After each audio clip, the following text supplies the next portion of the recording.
நாட்டில் நல்லவங்க ஒருத்தர் 2 பேர் இருக்கிறதுனால தாங்க மழையே பெய்யுது அப்படின்னு சொல்கிறது உண்டு.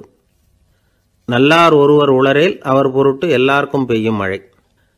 சில சமயம் ரொம்ப பேர் திடீர்னு நல்லவங்களாகிடுவாங்க போல இருக்கு. அதனால தான் விடாமல் பேய் மழையாக கொட்டி தீர்த்து விடுது. எல்லாரும் நல்லவங்களாகிட்டா உலகமே தாங்காது போல இருக்க. அப்பப்போ ஒருத்தர் 2 பேர் நல்லவங்களாகணும். அப்போ தான் சீராக மழை பெய்யும். மாதத்துக்கு 3 பேர் நல்லவங்களானா மாதம் மும்மாரி பொழியும். இதெல்லாம் வேடிக்கை பேச்சு. இப்போ இதெல்லாம் ஒரு பக்கம் இருக்கட்டும். இப்போ விஷயத்துக்கு வருவோம். ஒரு கும்பலில் நல்லவன் யார் அப்படிங்கிறத எப்படி கண்டுபிடிக்கிறது? இதுக்கு ஒரு வேடிக்கை கதை உண்டு. என்னுடைய நண்பர் ஒருத்தருக்கு அவங்க பாட்டியம்மா சொன்ன கதையும் அது.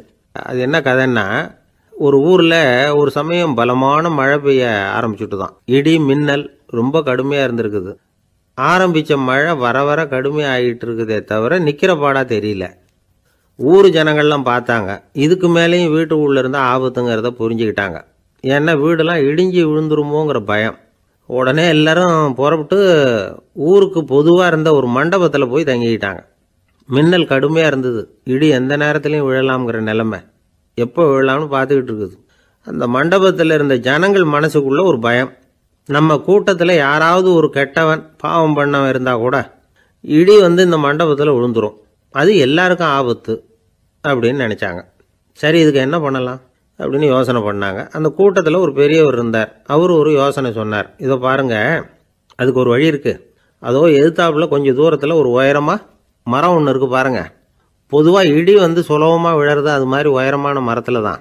நம்ம கூட்டத்தில் இருக்கிறவங்க எல்லாரும் ஒவ்வொருத்தராக போய் அந்த மரத்தை தொட்டு விட்டு திரும்பி வந்துடணும்.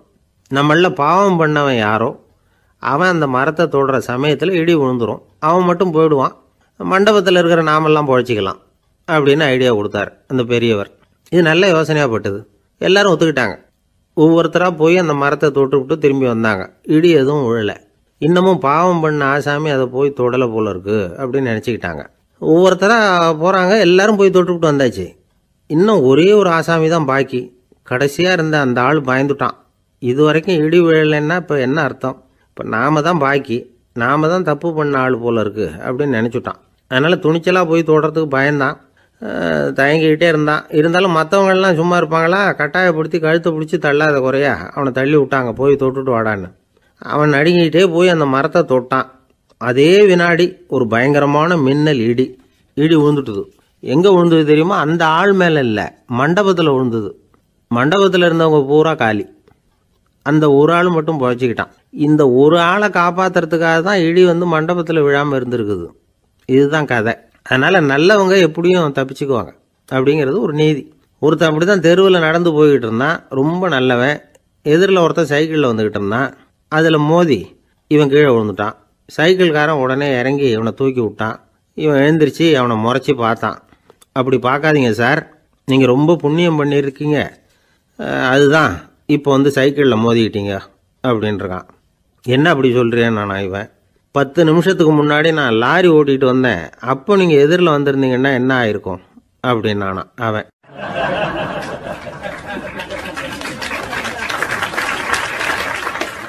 ஒரு பெரிய அரசன் இந்த உலகம் பூராவையும் ஆண்டுகிட்டு இருந்தான். ரொம்ப காலம் அப்படி அரசாட்சி பண்ணிக்கிட்டு இருந்தான். திடீர்னு அவனுக்கும் சில எதிரிகள் முளைச்சாங்க. அவங்கெல்லாம் ஒன்று சேர்ந்து இவனை தோற்கடிச்சுட்டாங்க. தோற்று போனதும் இவனுக்கு பயம் வந்துட்டுது. எங்கே எதிரிகள் நம்ம கொண்டுடுவாங்களோ அப்படின்னு. வெளியில் வந்தால் தனக்கு ஆபத்துன்னு பயந்துக்கிட்டு யாருக்கும் தெரியாமல் ஒரு குகைக்குள்ளே போய் பதுங்கி கிடக்கிறான். நிலைமையை பாருங்கள். முதல் நாள் அரண்மனையில் அதிகாரம் பண்ணிக்கிட்டு இருந்தவன் மறுநாள் குகையில் பயந்து போய் பதுங்கி கிடக்கிறான். ராத்திரி நேரம் வந்தது. பசி வயத்தை கிள்ளுது. பிச்சை எடுத்து சாப்பிட வேண்டிய நிலைமை. பிச்சை எடுக்கிறதுக்கு பாத்திரம் வேணுமே, என்ன பண்ணுறது அப்படின்னு அங்கேயும் இங்கேயும் பார்க்குறான். ஒரு மூலையில் யாரோ விட்டுட்டு போன ஒரு ஓடு கிடக்குது. அதை எடுத்துக்கிட்டு புறப்பட்டான். இருட்டில் வழி புரியல. ஏதோ ஒரு யூகத்தில் காலை மெதுவாக எடுத்து வச்சு நடந்து போயிட்டுருக்கிறான். வழியில் ஒரு கருப்பு நாய் படுத்து கிடந்தது. இருட்டில் அவன் இது கண்ணுக்கு சரியாக தெரியல. அவனுக்கு தவறி போய் காலை வச்சுட்டான். அது மேலே நாய் சும்மா இருக்குமா, வள்ளுன்னு விழுந்து கடிச்சு விட்டுது. காலை பார்க்குறான். காலத்தையும் நினச்சி பார்க்குறான். அரண்மனையில் வீரக்கழல் அணிந்த காலை உடைய மன்னா அப்படின்னு புகழ்வாங்களே புலவர்கள்லாம். ஆனால் அது இன்றைக்கி நாய் கடித்த காலம் ஆயிட்டுதே அப்படின்னு நினைக்கிறான். அது மட்டும் இல்லை, முன்னாடி எல்லாம் பொற்கிண்ணங்களில் தான் அவன் சாப்பிடுவான். ஆனால் இப்போது உடஞ்சி போன ஓட்டு, அது ஓட்டை வந்து கையில் வச்சுக்கிட்டு நிற்கிறான். அதில் யாராவது சாப்பாடு போடுவாங்களான்னு. முன்னாடியெல்லாம் நிறைய பேர் அரண்மனைக்கு வருவாங்க. அரசருக்கு காணிக்கைன்னு சொல்லி இவன் காலடியில் கொண்டாந்து கொட்டுவாங்க. அப்போல்லாம் இவன் அந்த ஜனங்களுடைய முகத்தை திரும்பி கூட பார்க்கறதில்ல, ரொம்ப கர்வமாக உட்காந்துருப்பான். அதே ஆள் இன்றைக்கி எல்லார் கண்ணுலேயும் படுறது மாதிரி பிச்சை எடுத்துக்கிட்டு இருக்கிறான். அப்போலாம் காணிக்கைகளை வந்து தன்னுடைய கையால் வாங்கிறது தனக்கு கௌரவ குறைச்சல்னு நினச்சி தன்னுடைய வேலைக்காரங்களை விட்டு தான் அதை வாங்க சொல்லுவான். இப்போ பார்த்தீங்கன்னா அவனே தன் கையாலேயே பிச்சை வாங்குறான். நினச்சி பாருங்கள், அந்த மனுஷன் நாள் அரசன், மறுநாள் பிச்சைக்காரன், எவ்வளோ வித்தியாசம். செல்வம் தான் இப்படி ஒரு வித்தியாசம் ஏற்படுறதுக்கு காரணம். அப்படிப்பட்ட செல்வம் வாழ்க்கையை நடத்துறதுக்கு நமக்கு தேவை தான். ஆனால் அதையே நாம் அடைய வேண்டிய பயனாக நினைக்கிறோம் பாருங்கள், அதுதான் வேடிக்கை. இதை வந்து நம்மாழ்வார் அழகாக ஒரு பாசுரத்தில் சொல்கிறார். ஒரு நாயகமாய் ஓட உலகுடன் ஆண்டவர், கருணாய் கவர்ந்த காலர், சிதைகிய பானையர், பெருநாடு காண இம்மையிலே பிச்சைதாம் கொள்வர், திருநாரணன் தாழ் காலம் பெற சிந்தித்து உய்மினோ அப்படிங்கிறார் நம்மாழ்வார். ஒரு பெரிய பணக்காரர் ஒரு துறவிகிட்ட போய், சாமி என்கிட்ட நிறைய பணம் இருக்குது, இருந்தாலும் நிம்மதி இல்லை, என்னால் நிம்மதியாக இருக்க முடியல, என்ன காரணம்னு கேட்டாராம். உடனே அந்த துறவி இதுக்கு நேரடியாக பதில் சொல்லாமல் பக்கத்தில் நின்றுக்கிட்டு இருந்த ஒரு குழந்தைய கூப்பிட்டார். அது ஓடியாந்தது. ஒரு ஆப்பிள் பழத்தை எடுத்து அது கையில் கொடுத்தார். அதை வாங்கிக்கிட்டு குழந்தை சிரிச்சுது. இன்னொரு பழத்தை எடுத்து கொடுத்தார். அதை இன்னொரு கையில் வாங்கிட்டு சிரிச்சுது. மூணாவது ஆப்பிள் எடுத்து கொடுத்தார். 2 பழத்தையும் நெஞ்சில் அணைச்சிக்கிட்டு 3ஆவது பழத்தையும் வாங்கிறதுக்கு முயற்சி பண்ணிச்சு. ஆனால் அது உடனே நழுவி கீழே விழுந்து உருண்டு ஓடிச்சு. ஏற்கனவே இருந்ததும் விழுந்துட்டுது. இப்போ அந்த குழந்தை அழ ஆரம்பிச்சுட்டுது. இப்போ அந்த துறவி பணக்காரர்கிட்ட சொன்னாராம், குழந்தைய கவனிச்சியா, 2 ஆப்பிள் போதும்னு அது நினச்சிருந்தா இப்போ அது அழ வேண்டிய அவசியம் வந்திருக்குமா அப்படின்னாராம். எதுவுமே அளவுக்கு மிஞ்சினா துன்பந்தான். இந்த காலத்தில் இதெல்லாம் யார் காதில் வாங்குறாங்க? ஒருத்தனை நல்ல வழிக்கு கொண்டு வரணும்னு நினச்சி அவனை கூப்பிட்டு உட்கார வச்சு இந்த கதையை சொல்லிகிட்டு இருந்தாங்க. சொல்லிவிட்டு அந்த குழந்தை செஞ்சது தப்பு தானே அப்படின்னு கேட்டிருக்கிறாங்க. ஆமாம், தப்பு தான், நானாக இருந்தால் அப்படி செஞ்சுருக்க மாட்டேன் நானா இவன். 2 பழமே போதும்னு சொல்லியிருப்பியா அப்படின்னு கேட்டிருக்காங்க. அப்படி இல்லைங்க, அவர் கொடுக்க கொடுக்க ஒவ்வொரு பழமாக வாங்கி பின்னாடி வச்சுட்டு மறுபடியும் கையை நீட்டுவேன் அப்படிங்கிறானா. இவெல்லாம் எந்த காலத்தில் திருந்துறது?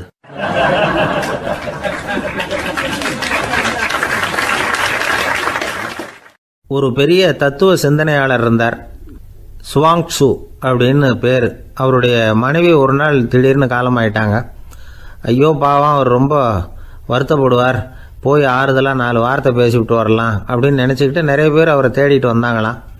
வந்தவங்களுக்கு ஆச்சரியம், ஏன்னா இவர் வருத்தப்பட்டுக்கிட்டு இருப்பார் அப்படின்னு தானே எதிர்பார்த்தாங்க. அப்படி இல்லை, தாளம் போட்டுக்கிட்டு உட்காந்துருக்கிறார். தாளத்துக்கு தகுந்த மாதிரி பாட்டு வேற பாடிக்கிட்டு இருக்கிறார். என்ன மனுஷன் அவர், கொஞ்சம் கூட கவலை இல்லாமல் இப்படி இருக்கிறாரு அப்படின்னு நினச்சாங்க. ஒருத்தர் துணிஞ்சு அவர்கிட்ட கேட்டுவிட்டார், என்னங்க இது இப்படி அப்படின்னு. அதுக்கு அவர் என்ன சொன்னார் தெரியுமா? இதை பாருங்க, என்னுடைய மனைவி பிறக்கிறதுக்கு முன்னாடி அவளுக்கு உயிரும் கிடையாது, உடலும் கிடையாது. அதுக்கு பிறகு தான் உயிர் வந்தது, உடல் வந்தது, அந்த உருவம் வந்தது. இப்போ என்ன ஆச்சு? அந்த உருவமும் உயிரும் போயிட்டுது, அவ்வளவுதானே. வந்தது போயிட்டுது. இளவேனில் காலம், இலையுதிர் காலம், பனிக்காலம், இப்படி பருவங்கள் வந்து மாறி மாறி வருது இல்லையா? அது மாதிரி பிறப்பும் இறப்பும் மாறி மாறி வருது. இது இயற்கை. இதுக்காக அழுதா அது எப்படி அப்படின்னாராம். ஞான தெளிவு அடைஞ்சவங்களுக்கு எல்லாமே சுகம்தான். திருவள்ளுவரும் அதை தான் சொல்கிறார், உறங்குவது போலும் சாக்காடு, உறங்கி விழிப்பது போலும் பிறப்பு. தூங்கிறதுக்கெல்லாம் நாம் வருத்தப்பட்டுக்கிட்ட இருக்கிறோமா? இன்றைக்கி தூங்க வேண்டியிருக்குதே, இன்னும் கொஞ்சம் நேரத்தில் நான் தூங்க வேண்டியிருக்கு அப்படின்னு சொல்லி யாராவது அழுதுகிட்டு இருப்பாங்களா? அதனால் இந்த உலக வாழ்க்கையினுடைய இயல்பை வந்து யதார்த்தத்தை நாம் தெளிவாக புரிஞ்சுக்கணும். அப்படி புரிஞ்சுக்கிட்டால் நாம் கவலை இல்லாமல் வாழ முடியும். ஒரு வயசான தாத்தா பாட்டி 60 வருஷத்துக்கு முன்னாடி அவங்களுக்கு கல்யாணம் ஆச்சு. ஒன்றாவே வாழ்ந்தாங்க, ஒன்றாவே இறந்து போனாங்க. இப்போ அவங்க 2 பேரும் சொர்க்கத்துக்கு போய் சேர்ந்தாங்க. அங்கே எல்லா வசதியும் இருந்தது. ஒரு பெரிய பங்களாவே இவங்களுக்கு ஒதுக்கி கொடுத்தாங்களாம். இதுக்கு எவ்வளவு வாடகைன்னு கேட்டார் தாத்தா. வாடகையெல்லாம் கிடையாது, இலவசம் அப்படின்னார் அங்கே இருந்தவர். அந்த வீட்டுக்கு பின்னாடி ஒரு பெரிய புல்வெளி இருந்தது. இதில் விளையாட ஏதாவது கட்டணம் உண்டான்னு கேட்டிருக்கார் தாத்தா. அதெல்லாம் ஒன்றும் கிடையாது, பணம்லாம் கட்ட வேண்டியதில்லை அப்படின்னார் அவர். பக்கத்தில் ஹோட்டல் மாதிரி ஒரு பெரிய கட்டடம், உள்ள சாப்பாட்டு மேஜைகள், அது மேலே விதவிதமான பலகாரங்கள். சாப்பாட்டுக்கெல்லாம் எவ்வளவு அப்படின்னு விசாரிச்சாராம் தாத்தா. அதுதான் சொன்னேனே, இங்கே எல்லாமே இலவசம்தான், எது வேணும்னாலும் சாப்பிட்லாம், எவ்வளவு வேணும்னாலும் சாப்பிட்லாம் அப்படின்னாரா. நீங்கள் சொல்கிறீங்க அப்படி, ஆனால் நான் சர்க்கரை சேர்த்துக்கக்கூடாது, உப்பு சேர்த்துக்கக்கூடாது, பாட்டி கையால் எப்பவும் பத்திய சாப்பாடு தான் அப்படின்னாராம் தாத்தா. இதை பாருங்கள், இங்கே உங்களுக்கு அந்த கவலையும் வேண்டியதில்லை. இங்கே நீங்கள் ஸ்வீட்டு சாப்பிட்லாம், காரம் சாப்பிட்லாம், உங்களுக்கு எந்த நோயும் வராது அப்படின்னாராம் அங்கே சொர்க்கத்தில் இருந்தவர். இதை கேட்ட உடனே அந்த தாத்தா பக்கத்தில் நின்ன பாட்டியை பார்த்து கத்தினாராம், அடி பாவி, எல்லாத்தையும் கெடுத்துட்டியே, நீ எனக்கு பத்திய சாப்பாடு போடாமல் கண்டதை திங்க விட்டுருந்தா 10 வருஷத்துக்கு முன்னாடியே நான் இங்கே சேர்ந்துருப்பேனே அப்படின்னாராம்.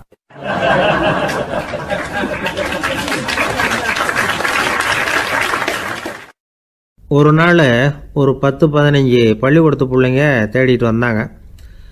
உங்களை பார்த்துட்டு தான் போகணும், அதுக்காக தான் வந்திருக்கோம்னாங்க. என்ன விஷயம்னு கேட்டோம். நாங்கள்லாம் கூடி ஒரு முடிவு பண்ணியிருக்கிறோம், அதை உங்ககிட்ட சொல்லணும் அப்படின்னாங்க. அதுவும் ஒரு வாண்டு பையன் அதை சொன்னான். என்ன முடிவு அது அப்படின்னு கேட்டோம் ரொம்ப ஆர்வமாக. அதை இப்போ சொல்ல மாட்டோம், எங்களுக்கு பிடிக்கிற மாதிரி ஏதாவது ஒரு தகவல் சொன்னால் அதுக்கப்புறம் நாங்கள் அதை சொல்கிறோம் அப்படின்னா அந்த வாண்டு பையன். சரி, சின்ன பையன்கிட்ட இன்றைக்கி வசமாக மாட்டிக்கிட்டோம் அப்படின்னு நினச்சிக்கிட்டு அவங்களுக்கு தகுந்த மாதிரி ஒரு கதை சொல்ல ஆரம்பித்தோம். அது என்ன கதைன்னா, ஒரு பெரிய காடு, அதில் பலவிதமான மிருகங்கள். அந்த காட்டுக்கு ஒரு சிங்கம்தான் ராஜா. எப்பவும் காட்டுக்கு அது தானே ராஜா. ஒரு பெரிய யானைக்கு இது பொறுக்கலை. என்ன இது, எப்போ பார்த்தாலும் இங்கே சிங்கத்துக்கே ராஜா பதவி கிடைக்கிது, நான்லாம் எவ்வளவு பலசாலியாக இருக்கிறேன், அப்படி இருந்தும் எனக்கு அந்த பதவி கிடைக்கலையே அப்படின்னு தனக்குள்ளே பொறுமிக்கிட்டே இருந்தது. ராஜா பதவியை நினச்சி ரொம்ப ஏக்கம், அதுக்கு பதவி மோகம். இந்த சமயம் பார்த்து ஒரு குள்ள நெறி கூட்டம் அதை தேடிட்டு வந்தது. ஐயா பெரியவங்களே, நீங்கள் இந்த காட்டுக்கு ராஜாவாக இருக்க ஆசைப்படுறீங்க, அதில் ஒன்றும் தப்பு இல்லை. ஆனால் அதுக்கு முன்னாடி நீங்கள் எங்கள் கூட்டத்துக்கு கொஞ்ச நாள் தலைவராக இருங்க, அதாவது ராஜாவாக இருங்களேன், உங்களுக்கும் ஒரு ட்ரைனிங் கிடைச்சது மாதிரி இருக்கும் அப்படின்னு சொல்லியிருக்குது இந்த கூட்டம், குள்ள நெறி கூட்டம். இதை கேட்ட உடனே யானைக்கு ரொம்ப சந்தோஷம் தாங்கலை. அதுதான் எப்போன்னு பதவிக்காக காத்துக்கிட்டு இருக்குதே. இருந்தாலும் கொஞ்சம் பிகுவோட, சரி நீங்கள்லாம் இவ்வளோ தூரம் என்னை தேடிட்டு கேட்கறதுனால மறுக்க முடியல அப்படின்னு ரொம்ப ஏதோ அவளுக்கு சிரமப்பட்டு ஒத்துக்கிறது மாதிரி ஒத்துக்கிட்டது. ஏதோ உங்கள் ஆசைக்கு கட்டுப்படுறேன், கொஞ்ச நாள் உங்கள் கூட்டத்துக்கு ராஜாவாக இருக்கிறதுக்கு சம்மதிக்கிறேன் அப்படின்னுது. உடனே அந்த யானை ராஜ நட போட ஆரம்பிச்சிட்டுது. யானை சாதாரணமாக நடந்தாவே எப்படி இருக்குங்கிறது நமக்கு தெரியும். அதுவே ராஜ நடந்தால் எப்படி இருக்கும் கற்பனை பண்ணி பாருங்கள். யானை முன்னாடி கம்பீரமாக போய்கிட்டு இருக்குது, தலைவர் இல்லையா, அதனால் குள்ள நரிகள்லாம் ரொம்ப அடக்கமாக அது பின்னாடி அணிவகுத்து போயிட்டு இருக்குது. ராஜா வாழ்க, மன்னர் வாழ்க அப்படின்னு கோஷம் வேற. யானைக்கு தலைகால் புரியல, அவ்வளவு சந்தோஷம். அந்த யானைக்கு செருக்கு, ஆணவம் எல்லாம் ஏற்பட்டு போச்சு. அதுக்கப்புறம் அது தரையை பார்க்குமா, நிமிர்ந்து நடக்க ஆரம்பிச்சுட்டுது. தரையை பார்க்குறதே இல்லை. அப்படி போயிட்டுருக்கிறப்போ ஒரு சதுப்பு நிலத்தில் திடீர்னு காலை வச்சுட்டுது. அவ்வளோதான், கால் உள்ளே போட்டுது. இன்னொரு காலை எடுத்து வச்சுது, அதுவும் உள்ளே போட்டுது. அந்த 2 காலையும் எடுக்கிறதுக்காக அடுத்த 2 காலையும் அழுத்திச்சு, அதுவும் உள்ளே போக ஆரம்பிச்சுட்டுது. இப்போ 4 காலம் வசமாக சேத்துல அழுந்தி போச்சு, எடுக்க முடியல. குள்ள நரிகள்லாம் அதை சுற்றி சுற்றி வந்தது. சிலது சுற்றி நின்று டான்ஸ் ஆட ஆரம்பிச்சுட்டுது யானையை பார்த்துட்டு. இதை யானை பார்த்தது. என்ன இது, தலைவர் நான் தவிச்சிக்கிட்டு இருக்கிறேன், தொண்டர்கள்லாம் சுற்றி நின்று வேடிக்கை பார்த்துக்கிட்டு இருக்கிறீங்க, டான்ஸ் ஆடுறீங்க அப்படின்னு கேட்டுதான். தொண்டர்களே, தலைவர் நான் தவிச்சிக்கிட்டு இருக்கிறது உங்களுக்கு தெரியலையா? இப்போ உடனே உங்கள் தலைவரை காப்பாற்ற வேண்டியது உங்கள் கடமை இல்லையா அப்படின்னு கத்துச்சான் அந்த யானை. குள்ள நரிகளில் ஒன்று முன்னாடி நின்று அந்த யானையை பார்த்து தான், தலைவரே, எங்களுக்கு ரொம்ப நாளாக ஒரு ஆசை, அந்த ஆசையை நிறைவேற்றிக்கிறதுக்காகத்தான் உங்களை எங்கள் தலைவராக ஏற்றுக்கிறோம்னு சொன்னோம் அப்படின்னு தான். என்ன ஆசைன்னு கேட்டிருக்கு யானை. யானை கறி சாப்பிட்டு பார்க்கணுங்கிறது எங்களுக்கு ரொம்ப நாளாக ஆசை, அது இன்றைக்கி தான் நிறைவேற போகுது அப்படின்னு தான் அந்த நரி. இதை கேட்ட உடனே அந்த யானை அப்படியே மூர்ச்சி ஆகிட்டு தான். நரிகள்லாம் அது மேலே ஏறி குதற ஆரம்பிச்சுட்டு தான். பதவி மேலே இருந்த பேராசை அந்த பலசாலியான யானையையே மாட்டி விட்டுட்டுது பார்த்தீங்களா அப்படின்னு சொல்லி முடித்தோம் இந்த கதையை அந்த சின்ன பிள்ளைங்கக்கிட்ட. சரிங்க, இப்போ நாங்கள் உங்களை தேடி வந்த விஷயம் என்னங்கிறத சொல்லவா அப்படின்னா ஒரு வாண்டு பையன். சீக்கிரம் சொல்லு தம்பி, சஸ்பென்ஸ் தாங்கலை அப்படின்னோம். அவன் மெதுவாக, எங்களை பார்த்து சொல்கிறான், எங்களுக்கு கொஞ்ச நாள் நீங்கள் தலைவராக இருந்தால் தேவலை அப்படின்னா.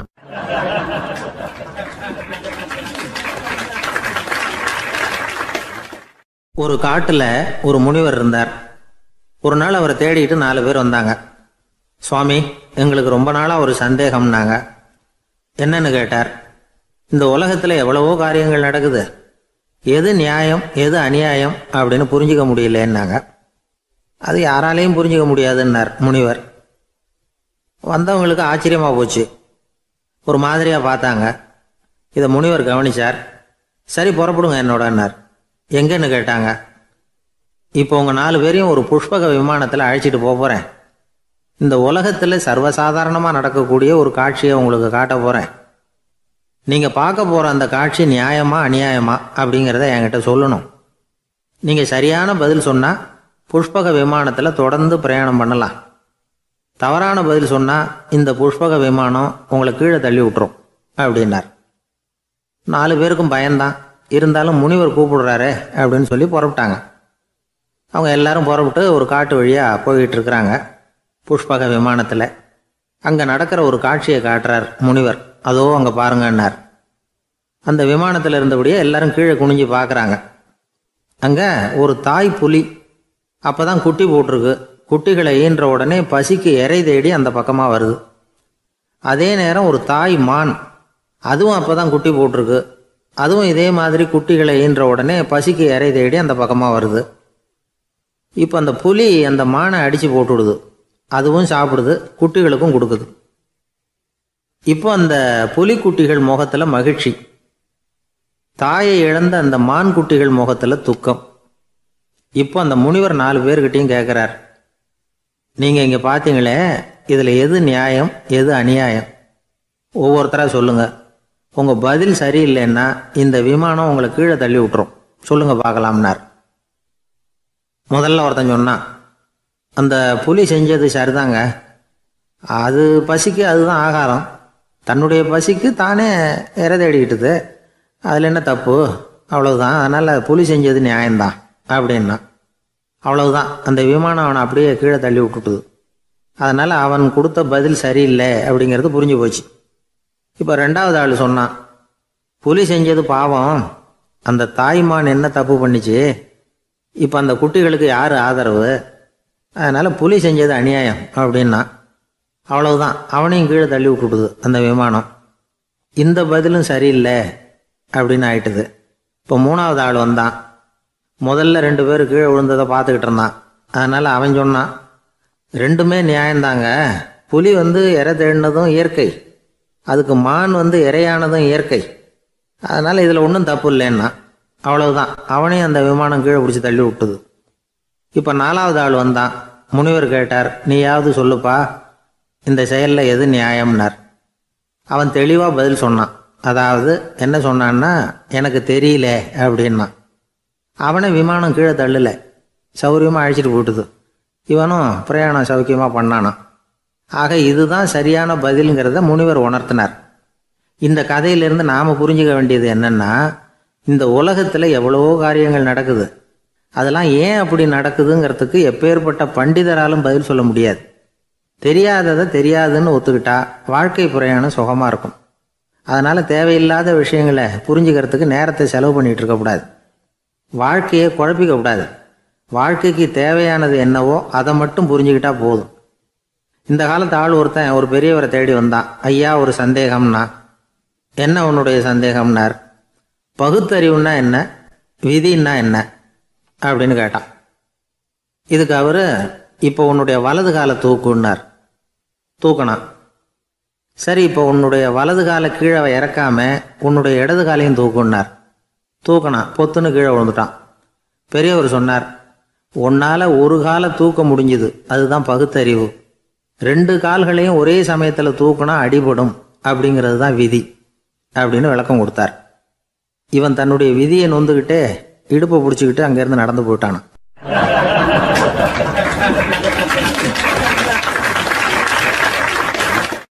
ஒரு ஊரில் ஒரு கோயில் இருந்தது. ரொம்ப பழைய கோயில். உள்ளே போகிறதுக்கே பயமாக இருக்கும். எந்த நேரத்தில் இடிஞ்சு விழுந்துருமோ அப்படிங்கிற பயம். அப்படி இருந்ததுனால யாரும் துணிஞ்சு சாமி கும்பிடுறதுக்கு அங்கே போகிறதில்ல. கோயிலுக்கு வர்ற கூட்டம் கொஞ்சம் கொஞ்சமாக குறைய ஆரம்பிச்சுட்டுது. கோயில் நிர்வாகிகள் எல்லாரும் கூடி உட்காந்து பேசினாங்க. என்ன பண்ணலாம்னு யோசனை பண்ணாங்க. எந்த இடம் மோசமாக இருக்கோ அந்த இடத்த பழுது பார்த்தாங்க. அங்கே எங்கே வர்ணத்தை பூசி கொஞ்சம் அழகுபடுத்தி பார்த்தாங்க. ஏதோ இந்த ஊரில் கோயில்னு ஒன்று இருக்குது, அது மக்களுக்கு தெரியணும் அப்படிங்கிறதுக்காகத்தான் இப்படிலாம் பண்ணாங்க. இருந்தாலும் கோவில் இருக்கிற நிலைமை மக்களுக்கு தெரியும். அதனால் அங்கே வர்றது குறைச்சிக்கிட்டாங்க அவங்க. ஒரு கட்டத்தில் யாருமே வர்றதில்லை. நிலைமை அந்த அளவுக்கு ஆயிட்டுது. மறுபடியும் கோவில் நிர்வாகிகள் கூட்டம் நடந்தது. இந்த கூட்டம் கூட கோயிலுக்கு உள்ளே நடக்கலை, இடிஞ்சு விழுந்துருமோங்கிற பயம்.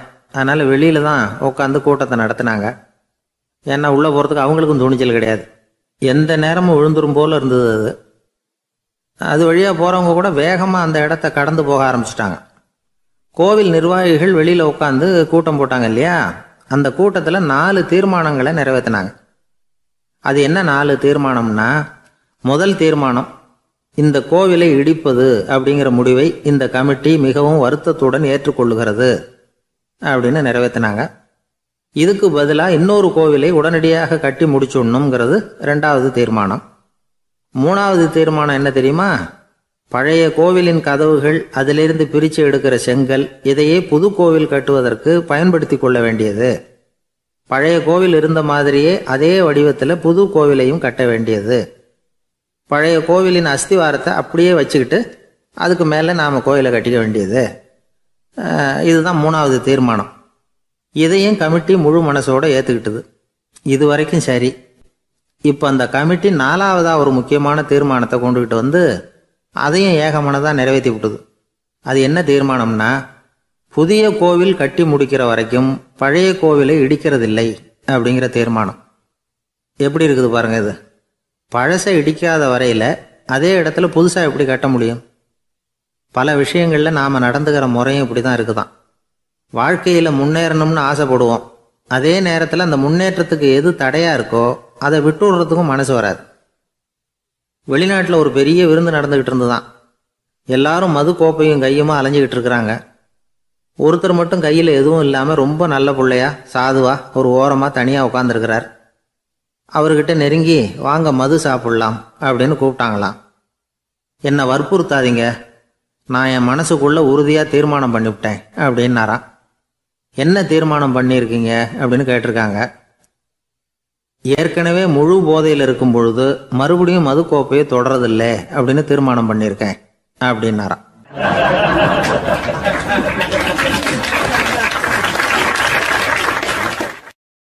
ஒரு ஊரில் ஒரு பெரியவர் இருந்தார். ஒரு நாள் அவரை தேடி ஒருத்தர் வந்தார். ஐயா, நான் கடவுளை பரிபூர்ணமாக நம்புகிறேன் அப்படின்னார். சரி, அந்த நம்பிக்கை உனக்கு எப்படி வந்ததுன்னு கேட்டார் இவர். அவர் சொல்ல ஆரம்பித்தார். ஐயா, எனக்கு கல்யாணம் ஆகி 10 வருஷம் ஆச்சு. ஆனாலும் குழந்தை பாக்கியம் இல்லை. அதுக்கு என்ன காரணமாக இருக்கும்னு நான் யோசனை பண்ணிகிட்டு இருந்தப்போ நண்பர் ஒருத்தர் ஒரு ஆலோசனை சொன்னார். உனக்கு மதப்பற்று இல்லை, எந்த கடவுளையுமே நம்ப மாட்டேங்கிற, அதுதான் காரணம். கடவுளை நம்பு, உனக்கு குழந்தை பாக்கியம் கிடைக்கும் அப்படின்னார். அவர் அப்படி சொன்னாரே தவிர எனக்கு சந்தேகம்தான். இருந்தாலும் அவர் சொன்னபடியும் நடந்து தான் பார்ப்போமே அப்படின்னு முடிவு பண்ணேன். கடவுளை நம்ப ஆரம்பித்தேன். அந்த வருஷமே அழகான ஆண் குழந்தை பிறந்தது. எல்லாம் இறைவன் அருள் அப்படின்னார். இவர் இப்படி சொன்னதை கேட்டதும் அந்த பெரியவர் சொன்னார், நீ சொல்கிறதெல்லாம் சரிதான். இருந்தாலும் இந்த காலத்தில் எந்த ஒரு காரியமாக இருந்தாலும் அதை சோதனை செஞ்சு பார்த்துட்டு தான் ஒரு முடிவுக்கு வந்து சேர முடியும். அறிவுபூர்வமான முடிவு அதுவாக தான் இருக்கும். அறிவியல் சோதனைகள் அப்படித்தான். ஒரு குறிப்பிட்ட விஷயத்தை பற்றி எத்தனை தடவை சோதனை பண்ணாலும் ஒரே முடிவு தான் கிடைக்கணும். அதுதான் சரியாக இருக்கும். அதனால் இப்போ மறுபடியும் ஒரு சோதனைன்னார். என்ன செய்யணும் அப்படின்னு கேட்டார் இவர். கடவுள்கிட்ட ஒரு பெண் குழந்தை வேணும்னு கேளு. முதல்ல ஆண் குழந்தையை கொடுத்தது மாதிரியே இப்போ ஒரு பெண் குழந்தையையும் கொடுக்குறாரா பார்க்கலாம் அப்படின்னார். சரின்னு சொல்லி இவர் அதே மாதிரி முயற்சி பண்ணினார். அதுக்கப்புறம் அவர் இந்த பெரியவர்கிட்ட வரவே இல்லை. கொஞ்ச காலம் கழித்து இவரே அவரை தேடிக்கிட்டு போய் கதவை தட்டினார். அவர் கதவை திறந்தார். என்ன ஆச்சு, கடவுள் கண் திறந்தாரா அப்படின்னு கேட்டார். அவர், அந்த சமாச்சாரம்லாம் நமக்கு வேணாம் சார். முதல் தடவை அது ஏதோ தற்செயலாக ஏற்பட்ட ஒரு சாதகம். இப்போ நீங்கள் 2வது தடவை சொன்ன பிறகு தினமும் கடவுளை வேண்டிக்கிட்டு தான் இருக்கிறேன், ஒன்றும் நடக்கலை அப்படின்னார் ரொம்ப விரக்தியாக. ஒரே ஒரு தோல்வியில் உங்கள் நம்பிக்கையெல்லாம் பறந்து போயிடுது பார்த்தீங்களா அப்படின்னார் அந்த பெரியவர். எல்லாம் நல்ல விதமாக நடக்கிற வரைக்கும் நம்பிக்கை, எதிர்பார்த்தது தோல்வியில் முடிஞ்சுட்டுதுன்னா அவநம்பிக்கை. மற்றவர்கள் பேரில் வைக்கிற நம்பிக்கை எந்த நேரத்திலையும் விவகாரமாகி விடக்கூடிய சாத்தியம் உண்டு. நாம் நம்பிக்கை வைக்க வேண்டியது நம்மகிட்ட தான், நமக்குள்ளே இருக்கிறார் கடவுள். எனவே நம்ம பேரில் நாம் வைக்கிற நம்பிக்கை தான் உண்மையான கடவுள் பக்தி. நிபந்தனையற்ற நம்பிக்கையாக அது இருக்கணும். எல்லாம் நல்லபடியாக நடந்துக்கிட்டு இருந்தால் எந்த முட்டாளுக்கும் நம்பிக்கை வரத்தான் செய்யும் அப்படிங்கிறது ஒரு பெரியவர் கருத்து. தியானத்தின் மூலமாக தான் உனக்குள்ள ஆழமாக தோண்டுனா உன்னுடைய அடி ஆழத்தில் நம்பிக்கை அப்படி ஊற்றெடுக்கும், அதை பார்க்க முடியும் அப்படிங்கிறது பெரியவர்கள் சிந்தனை. ஒரு குழந்தை அப்பாவை பார்த்து என்னப்பா பண்ணுறேன்னு கேட்டுதான். பிரார்த்தனை பண்ணிகிட்டு இருக்கிறேன்னாராம் அப்பா.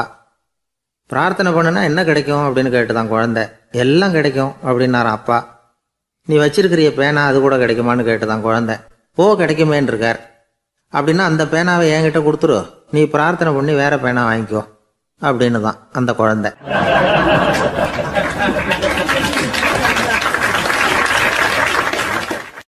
ஒரு ஊரில் ஒரு குரு இருந்தார், ஜென் குரு. அவரை தேடிட்டு ஒரு மன்னர் வந்தார். வந்தவர் ஜப்பான் மன்னர். தோட்டக்கலையை பற்றி தெரிஞ்சுட்டு போகிறதுக்காக அவர் வந்தார். எப்படி தோட்டம் அமைக்கிறது அப்படிங்கிறத பற்றி அந்த குரு விவரமாக சொல்லி கொடுத்தாரு. ஒரு நாள் 2 நாள் இல்லை, 3 வருஷம் கற்றுக் கொடுத்தார். அதுக்கப்புறம் சொன்னார், நான் கற்றுக் கொடுத்துட்டேன், இனிமேல் நீங்கள் போகலாம், போய் தோட்டம் அமைக்கலாம், அதுதான் உங்களுக்கு பரிசை. தோட்டம் அமைச்ச பிறகு சொல்லி அனுப்புங்க, நான் பார்க்குறேன்.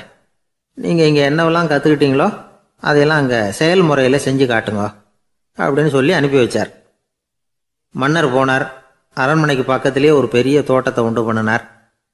அழகான மரங்களையும் செடிகளையும் உருவாக்கினார். கிட்டத்தட்ட 1000 தோட்டக்காரர்களை பயன்படுத்தி 3 வருஷங்கள் முயற்சி பண்ணி அந்த அழகான தோட்டத்தை உருவாக்கினார். குருகிட்ட இருந்து செய்தி வந்தது, நாளைக்கு தோட்டத்தை பார்க்குறேன் அப்படின்னு. மன்னர் உடனே சுறுசுறுப்பாயிட்டார். முதல் நாளே தோட்டத்தை சுத்தப்படுத்தினார். ராத்திரி பூரா யாரும் தூங்கலை. எல்லாருக்கும் தோட்டத்தை ஒழுங்குபடுத்துகிற வேலை. அது அந்தந்த இடத்துல ஒழுங்காக இருக்குதா அப்படின்னு சரி பார்த்தாங்க. ஒரு தவறும் இல்லாத வகையில் அதை ஒழுங்குபடுத்தினாங்க. மறுநாள் குரு வந்தார், தோட்டத்தை பார்த்தார். அவருக்கு கோபம் வந்துட்டுது. மன்னருக்கு ஆச்சரியம், எப்பவும் சிரிச்சுக்கிட்டே இருக்கிறவர் இப்போ எப்படி இருக்கிறாரே அப்படின்னு. மெதுவாக குருக்கிட்ட போய் எல்லாம் சரியாக தானே இருக்குது அப்படின்னார். எல்லாம் சரிதான், ஆனாலும் எங்கே அந்த பொன்னிற காற்று அப்படின்னார். உதிர்ந்த இலைகள், பொன் மஞ்சள் நிற இலைகள் காற்றில் அப்படி புரண்டு ஓடுவதை நான் பார்க்க முடியவில்லையே அப்படின்னாராம்.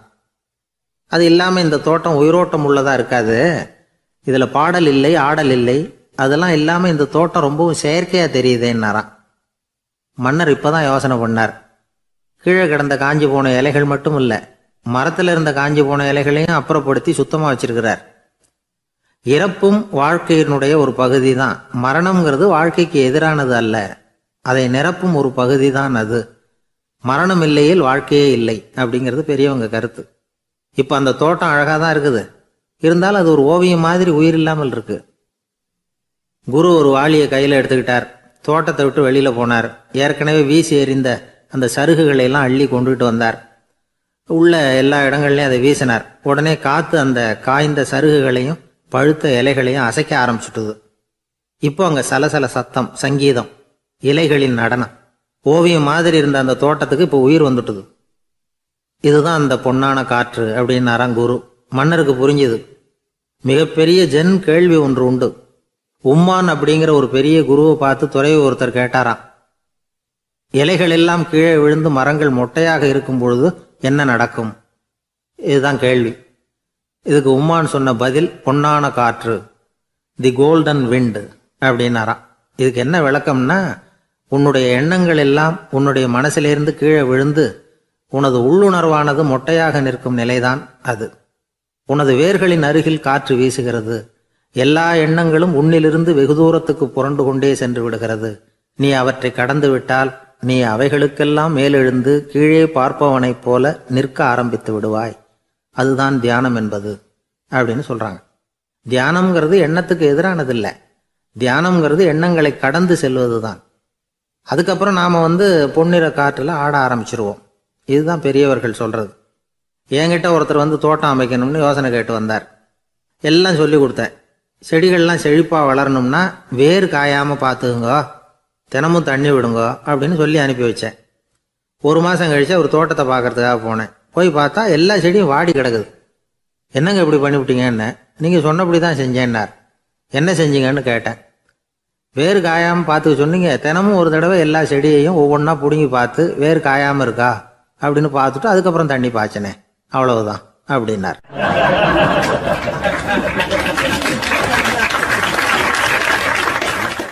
ஒரு வயசான பாட்டியும் தாத்தாவும் ஒரு பூங்காவில் உட்காந்து பேசிக்கிட்டு இருக்கிறாங்க. அவங்களுக்கு கல்யாணம் ஆகி 53 வருஷம் ஆச்சு. பிள்ளைங்கள்லாம் படித்து பெரிய பெரிய வேலையில் இருக்கிறாங்க.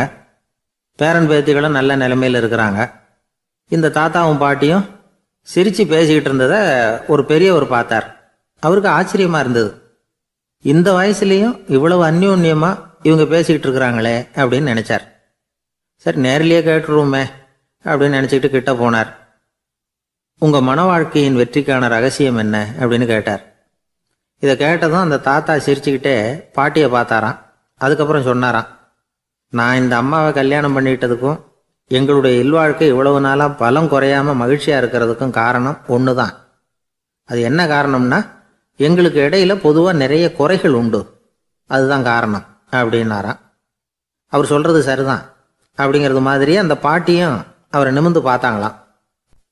இந்த பெரியவர் மறுபடியும் அந்த பாட்டியை பார்த்து அதே கேள்வியை கேட்டிருக்கார். உங்களுடைய நீண்டகால மன வாழ்க்கைக்கு கிடைச்ச வெற்றி எதனாலேன்னு சொல்ல முடியுமா அப்படின்னு கேட்டாராம். அவங்களும் சிரிச்சுக்கிட்டே பதில் சொன்னாங்களாம். என்ன பதில் தெரியுமா? சில பேரை நாம் குறிப்பிட்ட பண்புகளுக்காக நேசிக்கிறோம், வேற சிலரை நாம் அந்த பண்புகள் இல்லாத குறைகளுக்காகவே விரும்பி பழகிறோம் இல்லையா அப்படின்னு கேட்டுவிட்டு தலையை குனிஞ்சுக்கிட்டாங்களாம் அந்த பாட்டியம்மா. அவங்க அப்படி சொன்னதை கேட்டதும் இவருக்கு புதுசாக ஞானம் பிறந்தது மாதிரி இருந்துதான். இதுதான் மனம் நிறைந்த மன வாழ்க்கை அப்படிங்கிறார் சுவாமி சின்மயானந்தர். பண்புகளை எப்படி நேசிக்க முடியுதோ அதே மாதிரி பண்புகள் இல்லாத குறைகளையும் நேசிக்க முடியும். மனசு தான் காரணம். ஒரு மேல்நாட்டு தம்பதி, அவங்களும் தாத்தா பாட்டி தான். அவங்க 2 பேரும் ஒரு பூங்காவில் உட்காந்து சிரித்து பேசிக்கிட்டு இருக்கிறாங்க. அதை ஒருத்தர் பார்த்தார். அவருக்கு ஆச்சரியம். இவ்வளவு காலம் ஆகி இந்த வயசுலேயும் இப்படி அன்பாக பேசிக்கிட்டு இருக்கிறாங்களே அப்படிங்கிற ஆச்சரியம். கிட்ட நெருங்கி போனார். கேட்டார், ஏன் தாத்தா உங்களுக்கு கல்யாணம் ஆகி எவ்வளோ வருஷம் ஆச்சுன்னார். 55 வருஷம் ஆச்சுன்னாராம் அவர். இன்னமும் இவ்வளவு சந்தோஷமாக இருக்கிறீங்களே, அதுக்கு என்ன காரணம்னு கேட்டிருக்கார். அதுக்கு என்ன காரணம்னா, இது வரைக்கும் எங்களுக்குள்ள சண்டையே வந்ததில்லை அப்படின்னாராம். அது எப்படி முடியும்னு கேட்டிருக்கார் இவர் ஆச்சரியமா.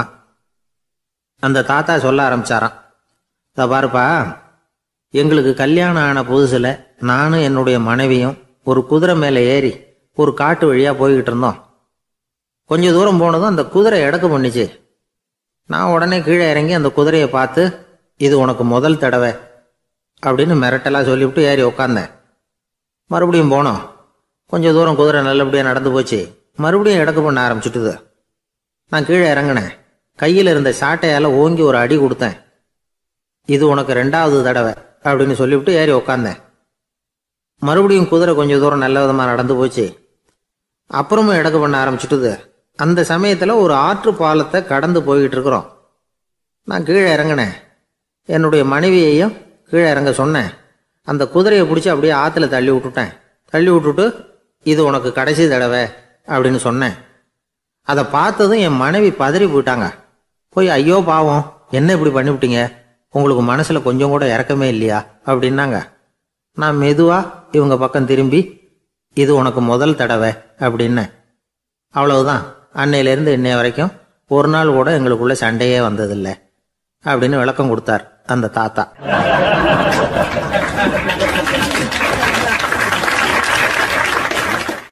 ஒரு ஆள் வேகமாக நடந்து போய்கிட்டு இருந்தான்.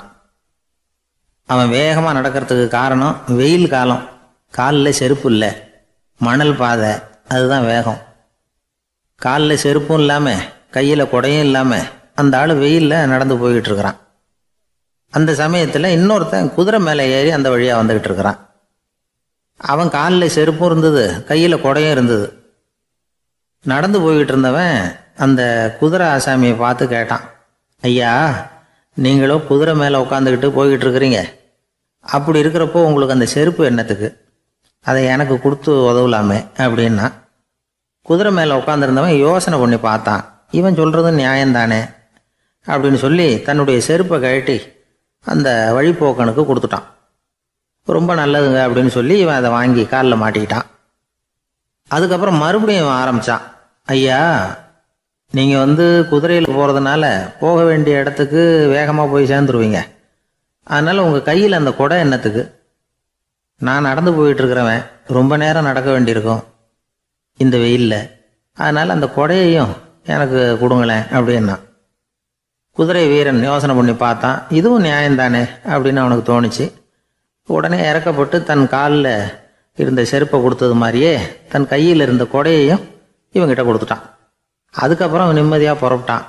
இப்போ மறுபடியும் கை தட்டி அவனை நிறுத்தினான். கீழே நின்றுட்டு இருந்தவன், என்னப்பா ஏன் என்ன நிறுத்தின? இன்னும் ஏதாவது வேணுமா உனக்கு அப்படின்னா குதிரையில் இருந்தவன். இவன் மெதுவாக வாயை திறந்து அந்த குதிரையையும் என்கிட்ட கொடுத்துருங்களேன்னா. அந்த குதிரை வீரன் இப்போ ஒரு கணம் யோசனை பண்ணி பார்த்தான். உடனே என்ன பண்ணான் தெரியுமா? தன்கிட்ட இருந்த குதிரை சவுக்கை எடுத்தான். குதிரை சவுக்கால் அந்த ஆளை வாங்குவாங்கன்னு வீசி தள்ளிவிட்டான். இவ்வளவு சவுக்கடியும் வாங்கிக்கிட்டு இந்த ஆள் என்ன பண்ணான் தெரியுமா? சிரிக்கிறான். அடி வாங்கிட்டு யாராவது சிரிப்பாங்களா? குதிரை வீரனுக்கு ஒன்றும் புரியல. என்னப்பா அது, ஏன் இப்படி அடி வாங்கிட்டு இப்படி சிரிக்கிறியே அப்படின்னு கேட்டான். இப்போ அந்த வழிப்போக்கன் சொல்கிறான், ஐயா, நான் இப்படி சிரிக்கிறதுக்கு காரணம் இருக்கு. இப்படி குதிரை கேட்டு உங்ககிட்ட அடி வாங்கலேன்னு வச்சுக்கோங்க, என் உயிர் உள்ள வரைக்கும் மனசில் ஒரு தவிப்பு இருந்துக்கிட்டே இருக்கும். செருப்பையும் கொடையையும் கேட்ட உடனே கொடுத்தவன் குதிரையையும் கேட்டிருந்தா கொடுத்துருப்பானோ அப்படிங்கிற பேராசையில் ஏங்கிக்கிட்டே இருந்திருப்பேன். இப்போ உங்ககிட்ட அடி வாங்கின பிறகு என்னுடைய அந்த சந்தேகம் தீர்ந்து போச்சு. என்னுடைய ஆசைக்கு எல்லை எது அப்படிங்கிறத எனக்கு புரிஞ்சுட்டுது அப்படின்னு சொல்லிவிட்டு அவன் நடக்க ஆரம்பிச்சிட்டானான். ஆசைக்கும் எல்லை உண்டு அப்படிங்கிறத விளக்கறதுக்காக வாரியார் சுவாமிகள் சொல்கிற கதை இது. இந்த காலத்துலேயும் ஒருத்தன் அது மாதிரி கொடை செருப்போட குதிரையில் போய்கிட்டு இருந்தான். எதிரில் நடந்து வந்தவன், ஐயா உங்கள் கொடையை எனக்கு கொடுங்களேன்னு கேட்டான். உடனே அவன் குதிரையிலேருந்து கீழே குதிச்சு அவனை சாட்டையால் அடிக்க ஆரம்பிச்சிட்டான். இன்னொருத்தர் அந்த வழியாக வந்தவர் இதை பார்த்தார். ஏன்பா அவன் கேட்டான், உன்னால் முடியலன்னா இல்லைன்னு சொல்லிட வேண்டியது தானே, அதுக்காக ஏன் இப்படி அவனை போட்டு அடிக்கிறேன்னு கேட்டார். உங்களுக்கு விவரம் புரியாது சார், காலம் ரொம்ப கெட்டு போச்சு. கேட்டதை கொடுத்தேன்னு வச்சுக்கோங்க, இந்த குதிரையே என்னோடது, அவன் திருடிக்கிட்டு போகிறான் அப்படின்னு என் பேரில் புகார் கொடுக்க ஆரம்பிச்சிருவான் சார் அப்படின்னா. அது எப்படி அவ்வளோ உறுதியாக சொல்கிறேன்னு கேட்டார் அவர். ஏற்கனவே அது மாதிரி ஒருத்தன் பேரில் புகார் கொடுத்துட்டு தான் இந்த குதிரையை நான் தள்ளிட்டு வந்துகிட்டு இருக்கிறேன் அப்படின்னார்.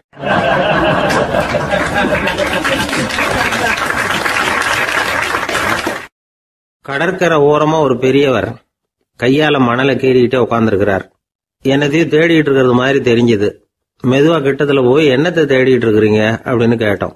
அவரு சாவகாசமா நிமிந்து பார்த்து நிம்மதியை தேடிட்டு இருக்கிறேன்னார். நாங்க ஒரு மாதிரி ஆயிட்டோம். இருந்தாலும் சமாளிச்சுக்கிட்டு, சார் மணல்ல கிழிஞ்சல் தான் கிடைக்கும், நிம்மதி கிடைக்காது அப்படின்னோம். சரி, இன்னைக்கு வசமா நம்ம கிட்ட ஒரு ஆள் மாட்டிக்கிட்டார் அப்படின்னு நினைச்சு அவர் பக்கமா போய் உட்காந்துக்கிட்டு கதை சொல்ல ஆரம்பிச்சிட்டோம். ஒரு பெரிய மன்னர் இருந்தார். அவருக்கு எல்லா வசதியும் இருந்தது. இருந்தாலும் ஒரே ஒரு குறை. அது என்னன்னா நிம்மதி இல்லைங்கிற குறை. அரண்மனையில தினமும் கலை நிகழ்ச்சி, நாட்டியம் எல்லாம் நடந்துகிட்டு தான் இருந்தது. இருந்தாலும் நிம்மதி இல்லை. சரி, நிம்மதி எங்க கிடைக்கும் அப்படின்னு தேட ஆரம்பிச்சார். உடனே அதுக்கான முயற்சிகள்ல தீவிரமா இறங்கினார். நாட்டில் உள்ள தத்துவ மேதைகளை எல்லாம் கூப்பிட்டுட்டு வர சொன்னார். எல்லாரும் சேர்ந்தாங்க. அவங்கள பார்த்து நிம்மதி எங்க இருக்குது அப்படின்னு விசாரிச்சார். அவங்களுக்கு அது தெரிஞ்சா ஏன் இப்படி ராஜா முன்னாடி நின்றுட்டு இருக்க போறாங்க? ராஜாவோட கேள்விக்கு ஒவ்வொருத்தரும் ஒவ்வொரு மாதிரி விளக்கம் கொடுக்க ஆரம்பிச்சிட்டாங்க. எந்த பதிலும் ராஜாவுக்கு திருப்தி அளிக்கக்கூடிய அளவுக்கு இல்லை. சரி, போயிட்டு வாங்கன்னு சொல்லி அவங்களெல்லாம் அனுப்பி வச்சுட்டார். ஒரு நாள் அவர் மாளிகையில உப்பரிகையில நின்றுட்டு இருக்கிறார். அந்த சமயத்துல தெருவுல ஒரு பிச்சைக்காரன் ரொம்ப உல்லாசமா பாட்டு பாடிக்கிட்டே போயிட்டு இருக்கிறான். குரல்ல ஒரு சந்தோஷம், நடையில ஒரு மிடுக்கு. அவன்கிட்ட கொஞ்சம் கூட கவலை இருக்கிறதா தெரியல. உடனே ராஜா அதை பார்த்தார். ஏவலாளிகளை கைதட்டி கூப்பிட்டார். உடனே ஓடி போய் அந்த பிச்சைக்காரனை இங்க அழைச்சிட்டு வாங்கன்னு உத்தரவு போட்டார். இவங்க உடனே ஓடி போய் அவனை கூப்பிட்டாங்க. அரண்மனைக்கு வாழ்ந்தாங்க. அவன் வரல. அரண்மனைக்குள்ள அடி எடுத்து வைக்க மாட்டேன்னு சொல்லிவிட்டான். ராஜா கிட்ட விஷயத்தை சொன்னாங்க. அவருக்கு ரொம்ப ஆச்சரியம், இப்படி ஒரு ஆள் இருக்கிறானா அப்படின்னு. சரி, அவன் என்னதான் சொல்றான் அப்படின்னு விசாரிச்சார். இவங்க மறுபடியும் தெருவுக்கு போய் கேட்டாங்க, என்னை பார்க்கணும்னா ராஜா விருப்பப்பட்டாருன்னா அவரை வேணும்னா இங்க வர சொல்லுங்க அப்படின்னு சொல்லிவிட்டான். அதை ராஜா கிட்ட சொன்னாங்க. அவருக்கு கோபம் வரல. இவ்வளவு சுதந்திர உணர்வோடு இருக்கிறவன் சாதாரண ஆளா இருக்க முடியாது அப்படின்னு நினைச்சார். உடனே கிடுகிடுன்னு இறங்கி தெருவுக்கு வந்தார். பிச்சைக்காரங்கிட்ட போனார். நீ கவலைப்படாம சந்தோஷமா பாடிட்டு போறியே, அது எப்படி முடியுது உன்னால அப்படின்னு கேட்டார். ஏன் அப்படி கேக்குறீங்கன்னா அவன், அதுக்கு இல்ல, எனக்கு அரண்மனையில எவ்வளவோ சுகபோகங்கள்லாம் இருக்கு, இருந்தாலும் நிம்மதி இல்ல. இது ஏன்னு எனக்கு தெரியல. இந்த தேசத்துல உள்ள அறிஞர்களை எல்லாம் கூப்பிட்டு கேட்டு பார்த்துட்டேன், அவங்களுக்கும் தெரியல. உன்னை கேட்டா தெரியும்னு நினைச்சேன், அதனாலதான் சந்திக்கிறதுக்கு ஆசைப்பட்டேன். ஆனா நீ வரமாட்டேன்னுட்டியே அப்படின்னார். பிச்சைக்காரன் கடகடன்னு சிரிக்க ஆரம்பிச்சுட்டான். மகிழ்ச்சிக்கும் உங்களுக்கும் தடையா இருக்கிறது இந்த மாளிகை தான். இதை விட்டுட்டு வெளியில வந்துட்டா நிம்மதி தேடிட்டு வந்துடும்னா. நான் அரசன், எனக்குன்னு கடமைகள் இருக்கு, அதையெல்லாம் விட்டுட்டு எப்படி வர முடியும்னார் ராஜா. ரெண்டும் ஒரே நேரத்துல கிடைக்கணுங்கிறது முடியாத காரியம். உங்க சுகபோகத்துக்கு விலையாதான் உங்க நிம்மதியை கொடுத்துக்கிட்டு இருக்கிறீங்க. என்ன பாருங்க, என்கிட்ட எதுவும் இல்லை, அதனால எதுவும் போயிடுமோங்கிற பயமும் இல்ல, நிம்மதியா இருக்கிறேன் அப்படின்னா அவன். ராஜா உடனே சந்தோஷப்பட்டு தன்னுடைய மேலங்கியை எடுத்து அவனுக்கு பரிசா கொடுத்தாரான். அவன் சிரிச்சுக்கிட்டே அதை வாங்க மாட்டேன்னு விட்டானான். இதை நீங்க எனக்கு கொடுக்கறதுனால எந்த பயனும் இல்லை, அதே நேரத்துல அதை வாங்கிட்டேன்னா அடுத்த வினாடியிலிருந்து அதை எப்படி காப்பாத்துறதுங்கிற கவலை எனக்கு சேர்ந்துடும், அப்புறம் தூக்கம் வராது, நிம்மதி போயிடும் அப்படின்னானா. சொல்லிவிட்டு அவன் பாட்டுக்கு சந்தோஷமா பாடிட்டே போயிட்டான். நிம்மதி எங்க இருக்குங்கிறதையும் ராஜா தெரிஞ்சுக்கிட்டார். அந்த இடத்துக்கு தன்னால போக முடியாதுங்கிறதையும் அவர் புரிஞ்சுக்கிட்டார். இப்படி இந்த கதைய அந்த கடற்கரையில மணலை கீறிக்கிட்டே உட்கார்ந்துருந்தார அந்த பெரியவர்கிட்ட சொல்லி முடிச்சோம். அவர் முகத்துல ஒரு தெளிவு தெரிஞ்சது. எங்களை நிமிர்ந்து பார்த்தார். ரொம்ப நன்றிங்க, இப்ப எனக்கு தெரிஞ்சு போச்சு, நிம்மதி வேணும்னா அதுக்கு என்ன பண்ணணும்னு இப்ப நல்லா புரிஞ்சுக்கிட்டேன் அப்படின்னார். என்ன புரிஞ்சுக்கிட்டீங்கன்னு கேட்டோம். இனிமே இந்த பக்கம் வந்தா உங்க கண்ணுல படாத இடமா பார்த்து உட்காரணும்னு புரிஞ்சுக்கிட்டேன் அப்படின்னார்.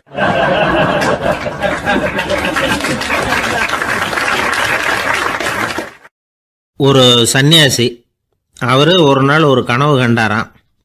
அந்த கனவுல அவர் சொர்க்கத்துக்கு போறார். அங்க ஒரு பெரிய திருவிழா நடந்துகிட்டு இருக்குது. எங்க பார்த்தாலும் அலங்கார வளைவுகள், வண்ணமயமான விளக்குகள், பாதைகள் பூரா மலர்கள், எல்லா கட்டடங்களும் ஒளிமயம். அவ்வளவு கோலாகலமா பிரம்மாண்டமா அந்த திருவிழா நடந்துகிட்டு இருக்குது. அது என்ன திருவிழாங்கிறது இந்த சன்னியாசிக்கு புரியல.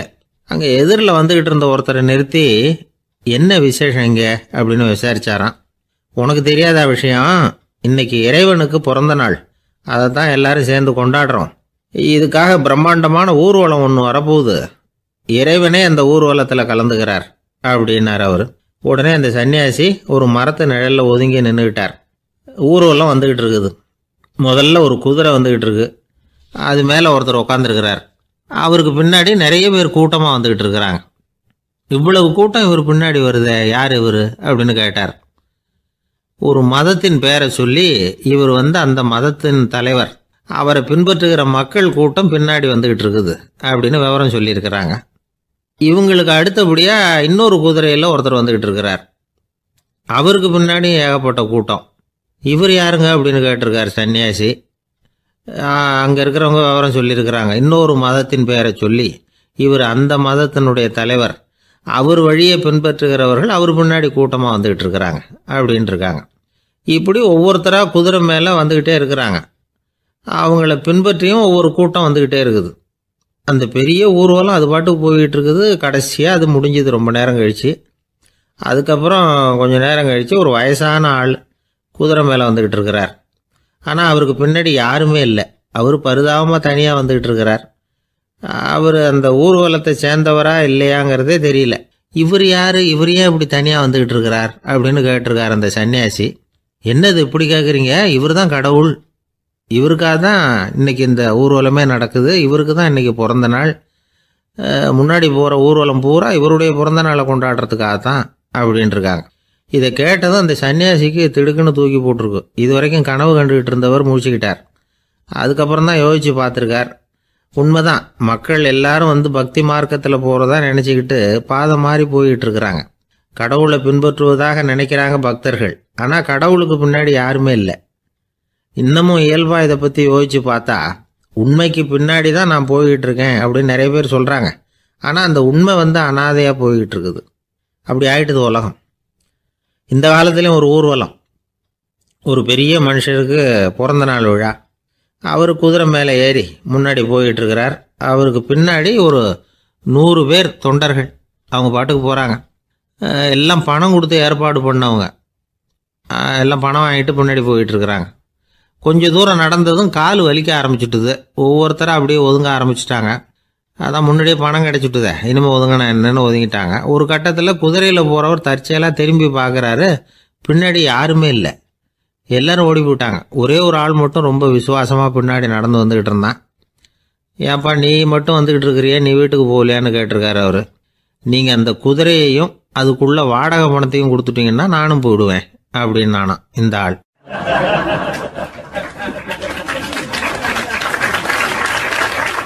ஒரு ஊரில் ஒரு ஆள் இருந்தான், தையல் கடை வச்சுருந்தான். அவங்ககிட்ட ஒருத்தன் ஒரு சட்டை துணி எடுத்து கொடுத்து தைக்க சொல்லியிருந்தான். வர்ற சனிக்கிழமை வா வந்து வாங்கிட்டு போ அப்படின்னு அவன் சொல்லியிருந்தான். அதே மாதிரி இவன் வந்தான். அவன் தச்சு வச்சிருந்த சட்டையை கொடுத்தான். இவன் வாங்கி அங்கேயே போட்டு பார்த்தான். கை நீளம் ஒன்றுக்கு ஒன்று வித்தியாசமாக இருந்தது. வலது கை இடது பக்கத்தை விட நீளம் குறைச்சலாக இருந்தது. அவன் முணுமுணுக்க ஆரம்பிச்சுட்டான், என்ன இது இப்படி தைச்சுட்டியேன்னு. இதுக்கு அவன் சொன்னான், ஐயையோ இதுக்காகவா சங்கடப்படுறீங்க, வலது கையை மட்டும் கொஞ்சம் உள்ள இழுத்தாப்புல வச்சுக்கிட்டீங்கன்னா சரியா போகுது. மற்றபடி அந்த சட்டையில் உள்ள கலை அம்சத்தை கவனிங்க, எவ்வளவு அற்புதமாக தைச்சிருக்கேன் பாருங்க.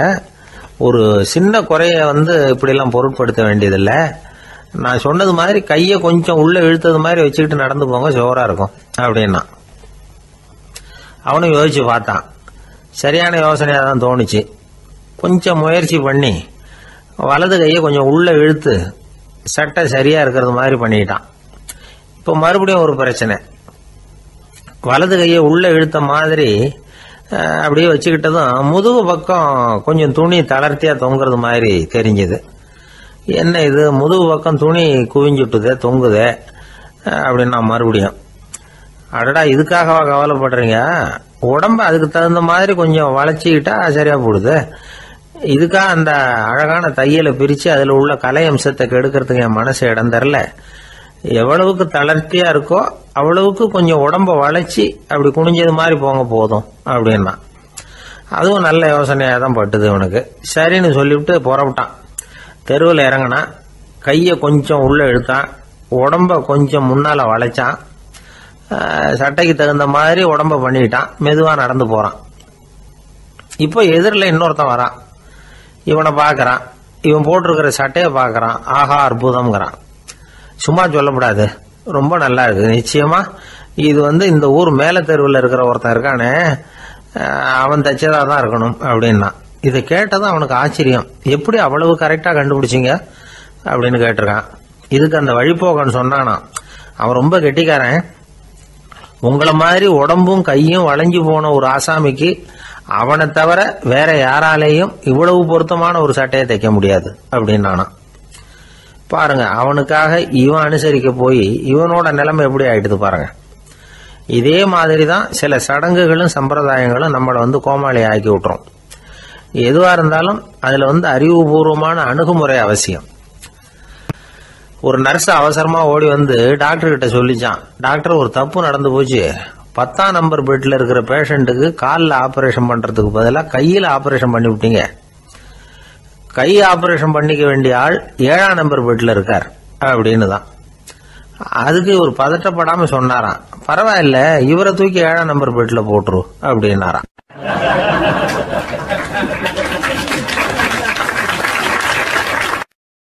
ஒரு ஊர்ல ஒருத்தர் இருந்தார், ரொம்ப நல்லவர். யாருக்காவது ஏதாவது கொடுத்துக்கிட்டே இருப்பார், கொடையாளி. தினமும் யாராவது ஒருத்தருக்கு ஏதாவது கொடுக்கலன்னா அவருக்கு தூக்கம் வராது, அப்படி ஒரு பழக்கம். அது மட்டும் இல்ல, அவர் கொடுக்கறது அடுத்தவங்களுக்கு தெரியாது, அவ்வளவு ரகசியமா அதை கொடுப்பார். வலது கை கொடுக்கறது இடது கைக்கு தெரியக்கூடாதுன்னு சொல்லுவாங்கல்ல, அது மாதிரி அவர். ஒரு நாள் ராத்திரி அவர் ஏற்கனவே தயாரா கட்டி வச்சிருந்த பணம் முடிச்ச கையில எடுத்துக்கிட்டு வீட்டை விட்டு வெளியில வந்தார். தெருவில் இறங்கி நடந்தார். இன்னைக்கு யாருக்கு தர்மம் செய்யறது அப்படின்னு யோசனை பண்ணிட்டு இருட்டில் நடந்து வந்துகிட்டு இருக்கிறார். யாரோ ஒருத்தர் எதிரில் வர்றது மாதிரி தெரிஞ்சுது. உடனே அவர் கிட்ட போனார். தன்கிட்ட இருந்த பணம் முடிச்சு அவசரமா அவர் கையில திணிச்சுட்டு திரும்பி வந்துட்டார். அப்பாடா, ஒரு வழியா யாருக்கும் தெரியாம இன்னைக்கு தர்மம் பண்ணியாச்சு அப்படிங்கிற மகிழ்ச்சி, மன நிறைவு அவர் முகத்தில். நிம்மதியாக தூங்கினார். அப்புறம் எழுந்திரிச்சார். மறுநாள் காலையில் ஊர் பூரா ஒரே பேச்சு. என்ன பேச்சுன்னா, நேற்று ராத்திரி ஒரு திருடன் கையில் யாரோ பணத்தை கொடுத்துட்டு போயிருக்கிறாங்க அப்படின்னு எல்லாரும் பேசிக்கிட்டு இருக்கிறாங்க. இதை கேள்விப்பட்டதும் அந்த பெரியவருக்கு ரொம்ப வருத்தமாக போச்சு. அடடா, போயும் ஒரு திருடனுக்காக உதவி பண்ணியிருக்கிறோம், பிரயோஜனம் இல்லாமல் போயிட்டுதே அப்படின்னு நினைச்சார். சரி, இன்னைக்கும் யாருக்காவது உதவி பண்ணணும் அப்படின்னு முடிவு பண்ணினார். ராத்திரி நேரம் வந்தது. இவர் வழக்கம் போல தெருவில் இறங்கி நடந்தார். கையில் பணம் முடிச்சு. எதிரில் ஒரு பெண் உருவம் மங்கலா தெரிஞ்சது. இவர் உடனே அந்த பெண்கிட்ட பணத்தை கொடுத்துட்டு திருப்தியாக திரும்பி வந்துட்டார். மறுநாள் காலையில் ஊர் பூரா என்ன பேசிக்கிட்டாங்க தெரியுமா? நேற்று ராத்திரி நெறி தவறி நடக்கிற ஒரு பெண்ணின் கையில் யாரோ பணத்தை வச்சுட்டு போயிருக்கிறாங்க அப்படின்னு எல்லாரும் பேசிக்கிறாங்க. அடடா, இன்னைக்கும் தவறுதலாக நடந்து போச்சு அப்படின்னு ஒரு வருத்தப்பட்டார். இருக்கட்டும், இன்னைக்கும் ஏதாவது தர்மம் பண்ணுவோம் அப்படின்னு நினச்சிக்கிட்டாரு.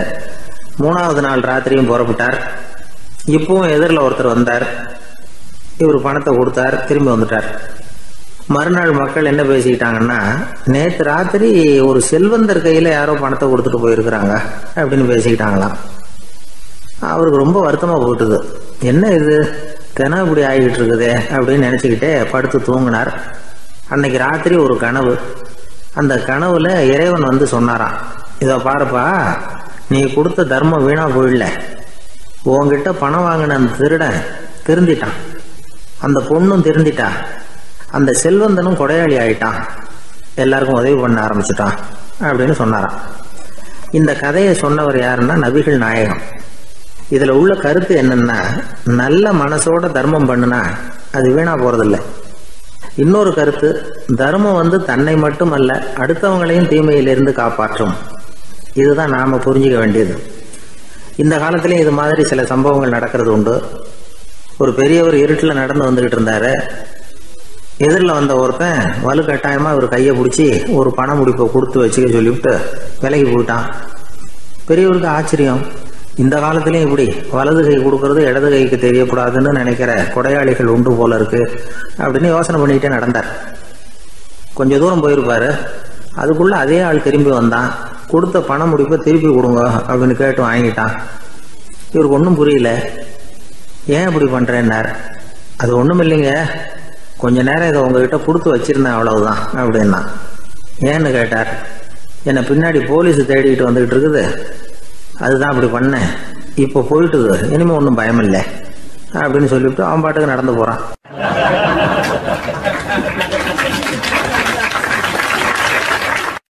தான் மட்டும் வாழ்ந்தா போதும் அப்படின்னு நினைக்கிறவங்களும் உண்டு. தானும் வாழணும், அடுத்தவங்களும் வாழணும் அப்படின்னு நினைக்கிறவங்களும் உண்டு. முதல்ல சொன்ன வகையை சேர்ந்த மனிதர்கள் எப்படி தெரியுமா? எப்படியாவது தான் மட்டும் வாழ்ந்தால் போதுங்கிற நினைப்பு தான் எப்பவும் அவங்களுக்கு இருக்கும். தங்களுடைய வளர்ச்சிக்கு எது தடையா இருந்தாலும் சரி, யார் தடையா இருந்தாலும் சரி, அதை அழிச்சுட்டு தான் மறுவேலை பார்ப்பாங்க. அவங்கெல்லாம் பாவ காரியங்களுக்கு தயங்குறதே இல்லை. அப்படிப்பட்ட வாழ்க்கை அவங்களுக்கே இடைஞ்சல அமைஞ்சு விடுறது உண்டு. அதை விளக்கறதுக்கு ஒரு கதையும் உண்டு. ஒரு ஊர்ல அப்படிப்பட்ட ஆள் ஒருத்தன் இருந்திருக்கான். நிறைய பாவங்களை செஞ்சவன். அதன் காரணமா நரகப்படுகொழியில விழுந்துட்டான். நரகப்படுகொழிங்கிறது ஒரு பெரிய கிணறு மாதிரி. ஏற்கனவே பாவம் செஞ்சவங்க நிறைய பேர் அதில் விழுந்து கிடக்குறாங்க. உள்ள ஏகப்பட்ட சத்தம், எல்லாம் அந்த பாவாத்மாக்கள் போடுற சத்தம். இப்போ விழுந்தானே, இவனும் சத்தம் போட்டான். இவன் போடுற சத்தம் கொஞ்சம் அதிகமாக கேட்டுது. இந்த கிணத்துக்கு பக்கத்துல புத்தர் உட்கார்ந்துருக்கிறார். அவர் காதுல இவன் போடுற சத்தம் விழுந்தது. உடனே அந்த கிணத்தடிக்கு போனார். குனிஞ்சு பார்த்தார். சாமி, என்னை காப்பாத்துங்க அப்படின்னு கத்தனா இவன். புத்தர் அவனை கொஞ்சம் கவனிச்சு பார்த்தார். மனித சமுதாயத்துக்கு அவன் என்னென்ன கெடுதல் பண்ணியிருக்கிறாங்கிற விவரம்லாம் அவர் மனக்கண்ணில் தெரிஞ்சது. அவருக்கு எல்லாம் புரிஞ்சு போச்சு. இருந்தாலும் அவனை காப்பாத்துறதுக்கு ஏதாவது வழி உண்டா அப்படின்னு யோசிச்சார். அவன் தன்னுடைய வாழ்நாளில் ஏதாவது நல்லது செஞ்சிருக்கானா அப்படின்னு பார்த்தார். ஒரே ஒரு சமயம் அவன் தன்னுடைய காலடியில மிதிபட இருந்த சிலந்தியை மிதிக்காமல் தாண்டி போயிருக்கிறான். இந்த ஒரு காரியத்துக்காக அவனை கரையேற்ற முடியுமா அப்படின்னு நினைச்சார். அவ்வளவுதான். உடனே அவர் கையில ஒரு சிலந்தி வந்து உட்கார்ந்துதான். அதுகிட்ட இருந்து நூல் இழை வெளிவர ஆரம்பிச்சது. அந்த நூல் இழை கிணற்று ஆழம் வரைக்கும் அப்படியே நீண்டுகிட்டே போச்சான். புத்தர் பார்த்தார். இந்த நூலை பிடிச்சிக்கிட்டு மேலே ஏறி வா அப்படின்னார். என்னங்க சொல்றீங்க, இந்த சிலந்தி நூல் என்ன தாங்குமான்னு கத்தனான். எல்லாம் தாங்கும், அதை பிடிச்சிக்கிட்டு ஏறி வா அப்படின்னார். சந்தேகத்தோடவே அவன் அந்த நூலிழைய பிடிச்சி இழுத்து பார்த்தா ரொம்ப வலுவா இருந்தது. அவனுக்கு ஆச்சரியம். அதை பிடிச்சிக்கிட்டே மெதுவா மேலே ஏறி வர ஆரம்பிச்சுட்டான். பாதி தூரம் ஏறி வந்திருப்பான். அப்போ அவன் காலுக்கு கீழே ஏதோ சத்தம். என்னன்னு குனிஞ்சு பார்க்கறான். கீழே கிடந்தவங்க சில பேரும் அந்த நூலை பிடிச்சி மேலே வந்துகிட்டு இருக்கிறாங்க. இவனுக்கு கோபம் வந்துட்டுது. தன்னுடைய இடுப்புல வச்சிருந்த கத்தியை எடுத்து தன்னுடைய காலுக்கு கீழே நூல் இழையை அப்படியே வெட்டி விட்டுட்டான். இனிமே நாம மட்டும்தான் மேலே ஏறி வந்துடணும் அப்படின்னு நினைச்சுக்கிட்டான். ஆனா நடந்தது என்ன தெரியுமா? மொத்த நூல் இழையும் அப்படியே அருந்து கீழே விழுந்துட்டுது. அவனும் பொத்துன்னு கீழே விழுந்துட்டான். மறுபடியும் கத்த ஆரம்பிச்சுட்டான். ஏற்கனவே அவன் செஞ்சிருந்த ஒரு சிறு கருணை அந்த நூல் இழைக்கு உறுதியை கொடுத்தது. இப்போ அவன் செஞ்ச பாவம் அந்த நூல் இழைய வலுவிழக்க செஞ்சுட்டுது. அடுத்தவங்களும் வாழணுங்கிற எண்ணம் அவனுக்கு இருந்திருந்தா இப்போ அவனும் கரையேறி வந்திருப்பான், மற்றவங்களும் சௌக்கியமா வந்து சேர்ந்திருப்பாங்க. அதனால நாமும் வாழணும், அடுத்தவங்களும் வாழணும் அப்படின்னு நினைக்கிறவன் வாழ்க்கையில சீக்கிரம் முன்னுக்கு வந்துடுவான். ஒருத்தன் ஒரு டாக்டர் கிட்ட போனான், மருந்து வாங்கினான். வாங்கி கொண்டாந்து பேசாம வச்சுட்டான், சாப்பிடல. அப்புறம் எதுக்காகப்பா போய் அவர்கிட்ட மருந்து வாங்கினேன் அப்படின்னு கேட்டாங்க. டாக்டர் வாழணும் இல்லையா, அதனாலதான் அப்படின்னா. அவர் கொடுத்த மருந்தை நீ ஏன் சாப்பிடல அப்புறம் அப்படின்னு கேட்டாங்க. நான் வாழணும் இல்லையா, அதுக்காக தான் அப்படின்னா.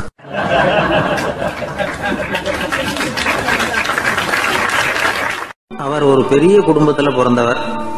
இருக்கிற சொத்துக்கள் எல்லாத்தையும் வாரி வழங்கி விட்டு காட்டுக்கு புறப்பட்டார் தவம் செய்யறதுக்காக. இருந்தது ஊராவும் கொடுத்துட்டார். இனிமே எதுவுமே இல்லை கொடுக்கறதுக்கு. அப்போ கடைசியா ஒருத்தன் வந்து கையை நீட்டினானா, ஐயா ஏதாவது கொடுங்கன்னு இருக்கான். அவர் பார்த்தார், கட்டியிருக்கிற வேட்டியை தவிர வேற எதுவுமே இல்லை. 8 முழம் பட்டு வேட்டி, ஜரிகை கரையோடு இருக்குது. கடைசியா அதை தான் எடுத்துக்கிட்டு அவர் புறப்பட்டு இருக்கார். அவர் பார்த்தார், எதிரில் அவன் பரிதாபமா நின்றுகிட்டு இருக்கிறான். அந்த 8 முழ வேட்டியை 2ஆ கிழிச்சார். 4 முழத்தை அவங்ககிட்ட கொடுத்தாரு. மீதி 4 முழத்தை தன்னுடைய இடுப்புல கட்டிட்டு அவர் காட்டுக்கு போயிட்டார். இவன் என்ன பண்ணான் தெரியுமா? கையில கிடைச்ச 4 முழத்தை எடுத்துக்கிட்டு கடை வீதிக்கு போனான். பழைய பட்டு வேட்டி ஜருகை இதையெல்லாம் விலைக்கு வாங்குற வணிகர் ஒருத்தர் இருக்கார். அவர்கிட்ட போனான். இதை விலைக்கு எடுத்துக்கிறீங்களா அப்படின்னு கேட்டிருக்கான். அவர் வாங்கி பார்த்துருக்காரு. ஆஹா, இது ரொம்ப அருமையான வேட்டி, விலை உயர்ந்த ஜருகை, இது ஏது உனக்கு அப்படின்னு கேட்டாரான். அவன் நடந்தது சொல்லியிருக்கான். அப்படின்னா ஒன்று செய்ய, இந்த வேட்டியோட இன்னொரு பாதியையும் மெதுவாக வாங்கிட்டு வந்துரு, உனக்கு நிறைய பணம் தர்றேன் அப்படின்னாரான் அந்த வணிகர். இவன் கொஞ்சம் யோசனை பண்ணி பார்த்தான். கொஞ்சம் இருங்க, வந்துடுறேன் அப்படின்னு சொல்லிவிட்டு நேராக காட்டுக்கு போனான். அவர் எங்கே இருக்காருன்னு தேடி கண்டுபிடிச்சான். அவர் ஒரு இடத்துல தவக்கோலத்தில் இருக்கிறார். கட்டியிருந்த இடவேட்டியும் அவர் அறியாமல் நழுவி கீழே விழுந்து கிடக்குது. இவனுக்கு ரொம்ப வசதியாக போச்சு. அவரை கேட்க வேண்டிய அவசியமே இல்லை. மெதுவாக சத்தம் போடாமல் அடி மேலே அடி வச்சு நெருங்கினான். அவர் கண்ணை மூடிக்கிட்டு அவர் பாட்டு நின்றுட்டு இருக்கிறார். இவன் மெதுவாக போய் கீழே கிடந்த அந்த துணியை எடுத்துக்கிட்டு சத்தம் போடாமல் திரும்பி நடந்தான். ஒரு 2-3 அடி எடுத்து வச்சிருப்பான். அப்படி ஓட ஆரம்பிக்கிற சமயத்தில் அவன் காலில் கீழே கிடந்த முள்ளு ஒன்று நறுக்குன்னு தச்சு விட்டுது. வலி தாங்க முடியாமல் அம்மான்னு கத்திருக்கான். இந்த சத்தத்தினால கண்ணை மூடி நின்றுகிட்டு இருந்த அவரோட தவம் கலைஞ்சது. மெல்ல கண்ணை திறந்து பார்க்கிறார். தன் இடையில இருந்த வேட்டி அவன் கையில் இருக்கு. இப்போ அவர் நினைக்கிறார். என்ன நினைக்கிறாருன்னா, இந்த வேட்டி மீது நான் வைத்த ஆசை அல்லவா அவனை திருடனாக ஆக்கி விட்டது அப்படின்னு நினைச்சாராம். இந்த வேட்டி மேல நாம வச்ச ஆசை அவனை திருடும்படி ஆக்கி விட்டதே அப்படின்னு நினைச்சாராம். இது எப்பேற்பட்ட மனநிலை அப்படிங்கிறத கொஞ்சம் யோசனை பண்ணி பாருங்க. தான் ஒரு பொருள் மேல வச்ச பற்று இன்னொரு மனிதன் திருடனாக ஆகிறதுக்கு காரணம் ஆயிட்டுதேன்னு நினைக்கிறார். அப்படி நினைச்ச அந்த பெரியவர் யார் தெரியுமா? அவர் தான் மகாவீரர். இழந்துட்டேங்கிறிய, நீ என்னத்தை கொண்டுகிட்டு வந்த எங்க இழந்துடுறதுக்கு? நீ என்னத்தை உண்டாக்குன இது அழிஞ்சுட்டுதுன்னு சொல்றதுக்கு? இதுதான் அவருடைய சிந்தனை. இன்றைக்கு நம்ம சிந்தனையெல்லாம் வேற மாதிரி இருக்குது. ஒருத்தன் நடுத்தருவில் உட்காந்து அழுதுகிட்டு இருந்தான். அந்த வழியா வந்தவர் ஒருத்தர், ஏன்பா அழறேன்னு கேட்டாராம். 5 ரூபா சார், இந்த இடத்துல விழுந்துட்டுது, ரொம்ப நேரமா தேடுறேன், கிடைக்காது போல இருக்கு அப்படின்னு சொல்லிவிட்டு அழறான். எப்போ தொலைஞ்சதுன்னு கேட்டாராம் அவரு. அது எனக்கு தெரியாது சார், பணத்தை தொலைச்சவன் தேடி பார்த்துட்டு போயிட்டான், நான் அவனுக்கு பின்னாடி தேட வந்தவன் அப்படின்னு நானா இவன்.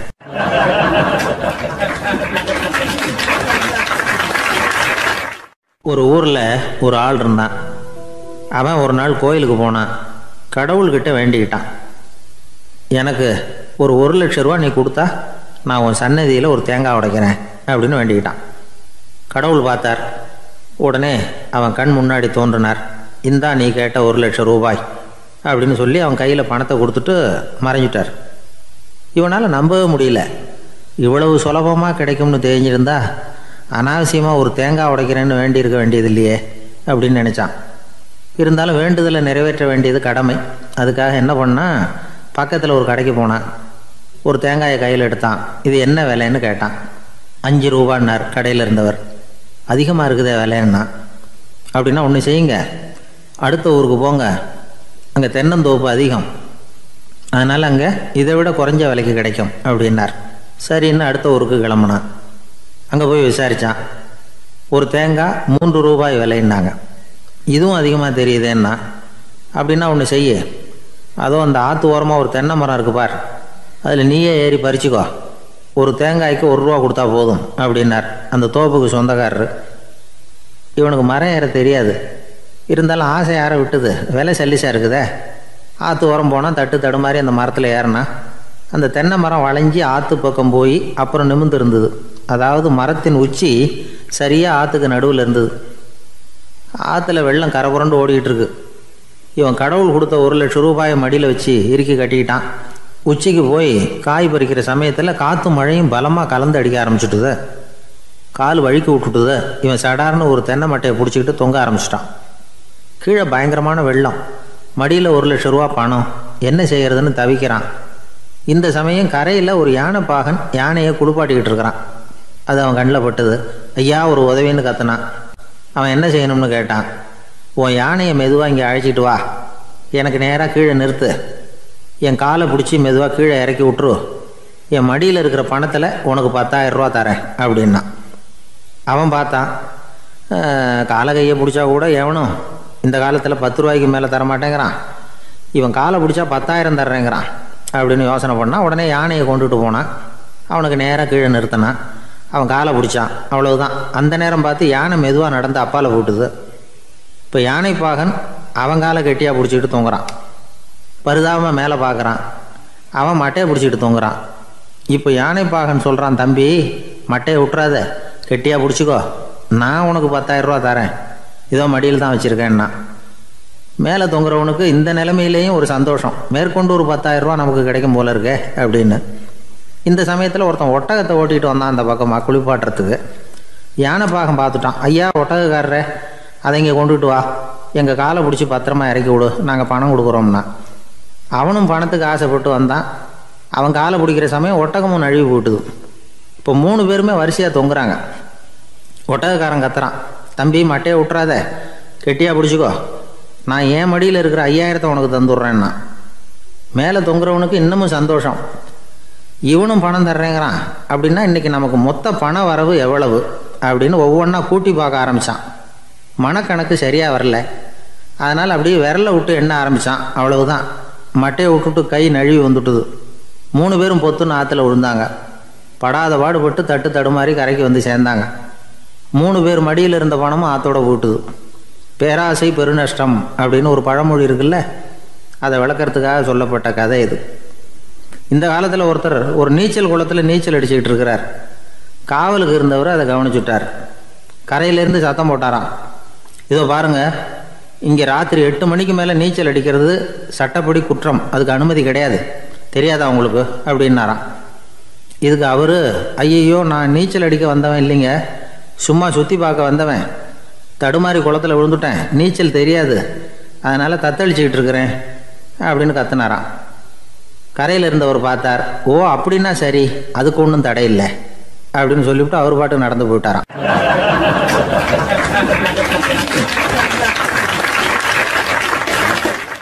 நம்மளை மாதிரி ஒரு ஆசாமி அவன் நம்மளை மாதிரியே கற்பனை பண்ணான். அதாவது நாம தான் இந்த உலகத்தில் ரொம்பவும் கஷ்டப்படுறோம், மற்றவங்க எல்லாம் சந்தோஷமா இருக்கிறாங்க அப்படின்னு அவன் நினைச்சுக்கிட்டான். அவன் ஒரு நாள் கடவுளை வேண்டிக்கிட்டானா, சுவாமி இந்த உலகத்தில் எவ்வளவோ பேர் இருக்கிறாங்க, ஒவ்வொருத்தருக்கும் ஒவ்வொரு விதமான கஷ்டம் இருக்கலாம், ஒத்துக்கிறேன், இருந்தாலும் எனக்கு அது கொஞ்சம் அதிகமாக இருக்கிறது மாதிரி தெரியுது, அதனால நீங்க எனக்காக ஒரு சின்ன உதவி செஞ்சா போதும். அது வேற ஒண்ணும் இல்ல, என்கிட்ட இருக்கிற துயரங்களை இன்னொருத்தர் யாருகிட்டயாவது கொடுத்துருங்க, அவர்கிட்ட இருக்கிற துயரங்களை என்கிட்ட மாத்தி கொடுத்துருங்க. ஒரு மியூச்சுவல் டிரான்ஸ்பர், அவ்வளவுதான். அப்படி பண்ணிவிட்டா போதும் அப்படின்னு வேண்டிக்கிட்டானா. அன்னைக்கு ராத்திரியே அவன் ஒரு கனவு கண்டிருக்கான். வானத்திலிருந்து ஒரு குரல் கேட்டிருக்கு. அது என்ன சொல்லிச்சு தெரியுமா? ஏ ஜனங்களே, எல்லாரும் அவங்கவங்க கஷ்டங்களை ஒரு பையில போட்டு எடுத்துக்குங்க. அப்படி எடுத்துக்கிட்டு நேரா இந்த ஊர் எல்லையில இருக்கிற கோயிலுக்கு வந்து சேருங்க அப்படின்னு அந்த குரல். ஆஹா, கடவுள் நம்ம பிரார்த்தனைக்கு செவி சாய்ச்சுட்டார் அப்படின்னு சந்தோஷப்பட்டான் இவன். உடனே என்ன பண்ணா, தன்கிட்ட இருந்த கஷ்டத்தையெல்லாம் ஒரு சாக்கு பையில போட்டு எடுத்துக்கிட்டான். வீட்டை விட்டு வெளியில வந்தான். தெருவில் இறங்கி நடக்கிறான். அங்க பார்த்தா ஏகப்பட்ட பேர் ஆளுக்கு ஒரு பைய தூக்கிக்கிட்டு கோயிலுக்கு போயிட்டு இருக்கிறாங்க. சில பேர் மூட்டையா கட்டி தலையில சுமந்துக்கிட்டு போயிட்டு இருக்கிறாங்க. இவன் பார்த்தான். இவனுக்கு ரொம்ப ஆச்சரியமா இருந்தது. ஏன்னா எல்லாரும் வச்சிருக்கிற பைய இவன் பைய விட பெருசா இருந்தது. இவன் பை தான் இருக்கிறதுலயே கொஞ்சம் சின்னதா தெரிஞ்சது. இப்ப அவன் மறுபடியும் சாமியை வேண்டிக்கிட்டான். கடவுளே, இப்ப உள்ள சூழ்நிலையை கவனிச்சா என்கிட்ட இருக்கிற பைய பரவாயில்லன்னு தோணுது. அதனால வேற பை எதையும் மாத்த வேணாம், இதுவே பரவாயில்ல, இந்த பையோட திரும்பி வீட்டுக்கு போனா போதும்னு நினைக்கிறேன் அப்படின்னு ஏதோ நினைக்க ஆரம்பிச்சுட்டான் அவன். எல்லாரும் கோயிலுக்கு போய் சேர்ந்தாங்க. கோயில்ல அந்த குரல் மறுபடியும் கேட்டுது. எல்லாரும் அவங்கவுங்க பைகளை சோகத்துல தொங்க விடுங்க. திடீர்னு விளக்குகள் அணையும், மணி அடிக்கப்படும், அதுதான் அடையாளம்.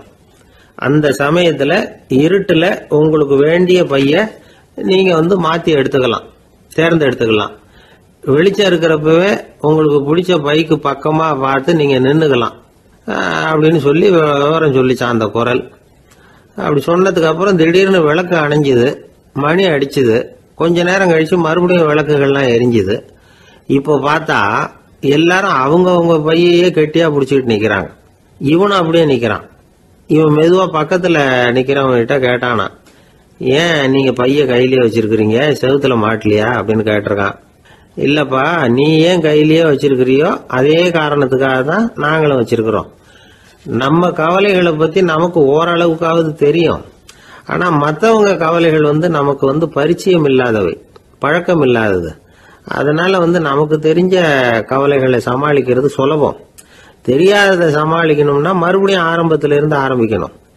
அதனால பழைய நண்பர்களோட வாழறது தான் மேல் அப்படின்னு நானான்.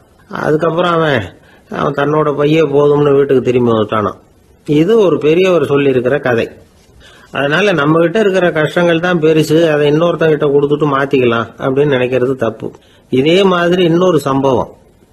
ஒரு ஊர்ல ஒரு நாள் ராத்திரி ஆகாயத்திலிருந்து கடவுள் குரல் கேக்குது. இந்த ஊர்ல இருக்கிற ஜனங்கள்லாம் கொஞ்சம் கவனிங்க, உங்களுக்கு ஒரு செய்தி. அதாவது இங்க இருக்கிற ஜனங்கள்லயே கொஞ்சம் கூட கவலையே இல்லாத ஆள் யாருன்னு எனக்கு தெரியணும். அதனால எல்லாரும் அவங்க கவலைகளை ஒரு பையில போட்டு எடுத்துக்கிட்டு கோயிலுக்கு வாங்க அப்படின்னாரு கடவுள். உடனே வரிசையா எல்லாரும் வர ஆரம்பிச்சாங்க. எல்லார் கையிலயும் பை இருந்தது, சின்னதும் பெருசுமா. கவலையே இல்லாத ஆள் யாருன்னு தேடினார் கடவுள். ஒரே ஒரு ஆள் மட்டும் கையில எதுவும் இல்லாம வெறும் கையை வீசிக்கிட்டு ரொம்ப ஜாலியா நடந்து வந்துகிட்டு இருந்தான். கடவுள் அவங்ககிட்ட போனார். ஏப்பா, உனக்கு கவலையே இல்லையா அப்படின்னு கேட்டார். எனக்கும் சில கவலைகள்லாம் உண்டு அப்படின்னு அவன். எங்க அதெல்லாம்னு கேட்டிருக்காரு கடவுள். பின்னாடி லாரியில வந்துகிட்டு இருக்கு அப்படின்னு அவன்.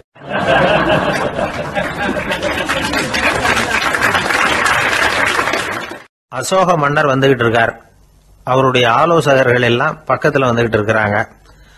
அந்த சமயத்துல எதிரில் ஒரு புத்த பிக்ஷு வர்றார். அசோகர் பாக்குறார். ஓடி போய் அவர் காலில் விழுந்து வணங்குறார். அசோக மன்னரின் தலை அந்த புத்த துறவியின் பாதத்துல பட்டுக்கிட்டு இருக்கு. பக்கத்துல நின்றுகிட்டு இருந்த அமைச்சருக்கு இது ரொம்ப சங்கடமா போச்சு. ரொம்ப வருத்தப்பட்டார். நம்ம அசோக சக்கரவர்த்தி எப்பேற்பட்டவர், அவரோட தலை ஒரு சன்னியாசியின் பாதத்துல படுறதா அப்படின்னு நினைச்சு ரொம்ப கவலைப்பட்டார். அரண்மனைக்கு திரும்பினதும் அமைச்சர் மெதுவா ஆரம்பிச்சார். அரசே, எனக்கு ரொம்ப வருத்தமா இருக்குது அப்படின்னார். எதுக்குன்னார் மன்னர். அசோக சக்கரவர்த்தியின் தலை, அதாவது அந்த சிரம் ரொம்ப மதிப்புமிக்க ஒன்று. அது ஒரு சன்னியாசியின் காலில் படலாமா அப்படின்னார். அசோகர் பதில் சொல்லல, சிரிச்சார், போயிட்டார். அதுக்கப்புறம் ஒரு சரியான சந்தர்ப்பத்துக்காக காத்துக்கிட்டு இருந்தார். ஒரு நாள் அமைச்சரை கூப்பிட்டார். எனக்கு 3 தலைகள் வேணும் அப்படின்னார். சொல்லுங்க, கொண்டுகிட்டு வரேன் அப்படின்னார் அமைச்சர். அசோகர் சொன்னார், முதல்ல எனக்கு தேவையானது ஒரு ஆட்டின் தலை, 2வது ஒரு புலியின் தலை, 3வது ஒரு மனிதனின் தலை. இதுதான் அசோகர் கேட்டது. எங்க இருந்தாலும் கொண்டு வாங்கன்னார். அமைச்சர் புறப்பட்டார். ஆட்டுத்தலை புலித்தலை கிடைச்சிட்டுது. அப்புறமா ஒரு சுடுகாட்டுக்கு போய் ஒரு மனித தலையும் சேகரம் பண்ணிட்டு ராஜா கிட்ட வந்துட்டார். அரசே, உங்கள் ஆணைப்படி 3 தலைகளையும் கொண்டு வந்திருக்கிறேன்னார். அசோகர் பார்த்தார். ரொம்ப நல்லது, இப்ப இது 3ஐயும் எடுத்துக்கிட்டு போய் சந்தையில வித்துட்டு வாங்க அப்படின்னார். அமைச்சர் அதுகளை எடுத்துக்கிட்டு சந்தைக்கு போனார். முதல்ல ஆட்டுத்தலை நல்ல விலைக்கு வித்து போச்சு. நல்ல விலை கொடுத்து வாங்கிட்டு போட்டாங்க. அடுத்தபடியா புலி தலைய ஒருத்தர் வாங்கிட்டார். அதை பாடம் பண்ணி வீட்டில் மாட்டி வைக்கலாமே அப்படின்னு நினைச்சு அதையும் வாங்கிட்டு போட்டார். மனித தலையை மட்டும் வாங்கறதுக்கு யாரும் முன் வரல. எல்லாரும் அதை பார்த்துட்டு விலகி போக ஆரம்பிச்சாங்க. அமைச்சர் திரும்பி வந்தார். அரசே, இந்த தலையை மட்டும் யாரும் வாங்க மாட்டேங்கிறாங்க அப்படின்னார். சரி, பரவாயில்ல, இதை இலவசமாவே எனாமாவே யாருக்கிட்டையாவது கொடுத்துட்டு வந்துருங்க அப்படின்னார். அமைச்சர் மறுபடியும் சந்தைக்கு போனார். இதை இலவசமா தரேன், இதை வாங்கிக்கோங்க அப்படின்னார். அப்பவும் அதை யாரும் வாங்கிக்கிறதுக்கு தயாரா இல்லை. மறுபடியும் திரும்பி வந்து மன்னர்கிட்ட விவரத்தை சொன்னார். இப்போ மன்னர் சொல்றார், அமைச்சரே, உயிர் இருக்கிற வரைக்கும் தான் இந்த தலைக்கு மதிப்பு. ஜீவன் போனதுக்கு அப்புறம் அதோட மதிப்பும் போயிடுது. அதனால மதிப்பு இருக்கும் பொழுதே பெரியவர்கள் பாதம் பணிந்து அந்த புனிதத்தை பெற்றுக்கொள்ளணும் அப்படின்னார். பணிவுங்கிறது வேற, அடிமைத்தனம்ங்கிறது வேற. பெரியவர்களை பணிவது நமக்கு பெருமை தரக்கூடிய விஷயம். இதை மனசுல வச்சுக்கிட்டு எப்போ காலில் விழணும், எப்போ காலில் விழக்கூடாது அப்படிங்கறத முடிவு பண்ணிக்கணும். ஒரு சாதாரண ஆள் நடந்து வந்துகிட்டு இருந்தார். எதிரில் வந்த ஒரு பெரிய மனுஷன் ஓடி போய் அவர் காலில் விழுந்து தன்னுடைய தலையை அவர் பாதத்தில் கொண்டு போய் வச்சார். கொஞ்ச நேரம் கழிச்சு எழுந்திரிச்சு வந்துட்டார். வந்த பிறகு இவரை கேட்டேன், ஏன் திடீர்னு ஓடி போய் அந்த ஆளு காலில் விழுந்தீங்க அப்படின்னு. அவர் போட்டிருக்கிறது என்னோட காணாம போன செருப்பான்னு கண்டுபிடிக்கிறதுக்காக அப்படி விழுந்தேன் அப்படின்னார்.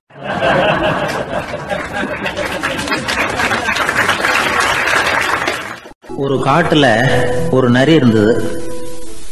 ஒரு நாள் காலை நேரம் அது தன்னுடைய இருப்பிடத்திலிருந்து வெளியில வந்தது. கொஞ்ச தூரம் நடந்து வந்தது. அப்பதான் அது தன்னோட நிழலை கவனிச்சு பார்த்தது. பார்த்தா அது ரொம்ப நீளமா பெருசா இருக்குது. காலை நேரத்துல நிழல் அப்படித்தானே இருக்கும். ஆனா அந்த நரிக்கு அந்த விஷயம் தெரியல. தன்னுடைய நீண்ட பெரிய நிழலை பார்த்து ஆச்சரியப்பட்டது. ஆஹா, நாம இவ்வளவு பெருசாவா இருக்கிறோம் அப்படின்னா என்னுடைய காலை சாப்பாட்டுக்கு ஒரு யானை இல்லைன்னா ஒரு ஒட்டகம் கிடைச்சாதான் சரியா இருக்கும் போல இருக்கு அப்படின்னு முடிவு பண்ணிட்டுது. உடனே ஒரு யானை அல்லது ஒட்டகத்தை தேடி அலைஞ்சது, எங்க கிடைக்கும்னு. கிடைக்கவே இல்லை. மத்தியானம் 12 மணி ஆயிட்டுது. பசியோட அலையுது. இப்ப தன்னோட நிழலை பார்த்தது. அது மத்தியான நிழல் எப்படி இருக்கும், அது ரொம்பவும் குறுகி போய் தெரிஞ்சது. உடனே அந்த நரி என்ன நினைச்சுக்கிட்டு தான் தெரியுமா, காலை ஆகாரம் சாப்பிடாததுனால நம்ம உடம்பு இப்படி அழிச்சு போட்டுதே அப்படின்னு நினைச்சுக்கிட்டு தான். கொஞ்ச நேரம் கழிச்சு மறுபடியும் தன்னுடைய நிழலை பார்க்குது. அது இன்னமும் குறுகி போய் காலடியிலேயே வந்துட்டுது. அதுக்கு பயமா போயிடுது. ஐயோ, இன்னும் கொஞ்ச நேரத்துல நாம இறந்துருவோம் போல இருக்க. இப்ப என்ன செய்யறது? இந்த சமயத்துல ஒரு எறும்பு கிடைச்சா கூட போதும், அதை நம்ம காலை ஆகாரமா நினைச்சு சாப்பிட்டுள்ளாமே அப்படின்னு நினைச்சுதான். நம்முடைய நிழல் கூட நம்மள மாதிரியே தான் அடிக்கடி மாறிக்கிட்டே தான் இருக்குது. அது எப்பவும் ஒரே மாதிரி இருக்கிறது இல்ல. மனிதனுக்கு ஏற்படுகிற தன்முனைப்பு இருக்கு பாருங்க, ஈகோ, அது கூட ஒரு நிழல் மாதிரி தானா. அப்படி நினைக்க ஆரம்பிச்சுட்டா அதனால ஏதும் பிரச்சனை வராதான். தன்முனைப்பை நிழல் போலவே ஏற்றுக்கொள்ளுங்கள் அப்படிங்கிறது பெரியவங்க கருத்து. ஒரு காரியத்தை வெற்றிகரமா நல்ல விதமா செஞ்சு முடிக்கிறோம்னு வச்சுக்கோங்க, அந்த சமயத்துல ஒரு வித நுட்பமான தற்பெருமை நமக்குள்ள உண்டாகுது. இது இயற்கையானது, அதனால இது மேல பற்று வைக்கக்கூடாது. அப்படி வைக்க ஆரம்பிச்சுட்டா அந்த தற்பெருமை ஒரு நிரந்தர விருந்தாளியா நம்ம கிட்ட தங்கிக்கும். நம்ம நிழல் எப்படின்னு பாருங்க, நாம நடக்கும் பொழுது நம்ம பின்னாடியே வரும். தன்முனைப்பையும் அப்படியே நினைச்சுக்குங்க. நிழல் யாருக்கும் எந்த பிரச்சனையையும் உண்டாக்குறது இல்லை. ஆனா அந்த நிழலை கண்டே நாம பயப்பட ஆரம்பிச்சுட்டா நாம எதுலையும் வெற்றி காண முடியாது. நிழலோட சண்டை போடக்கூடாது. அது மாதிரி தன்முனைப்போடவும் நாம சண்டை போட வேண்டியதில்லை. இல்லாத ஒன்றோடு சண்டை போடுறது எப்படின்னா, அது இருட்டோட சண்டை போடுறது மாதிரி.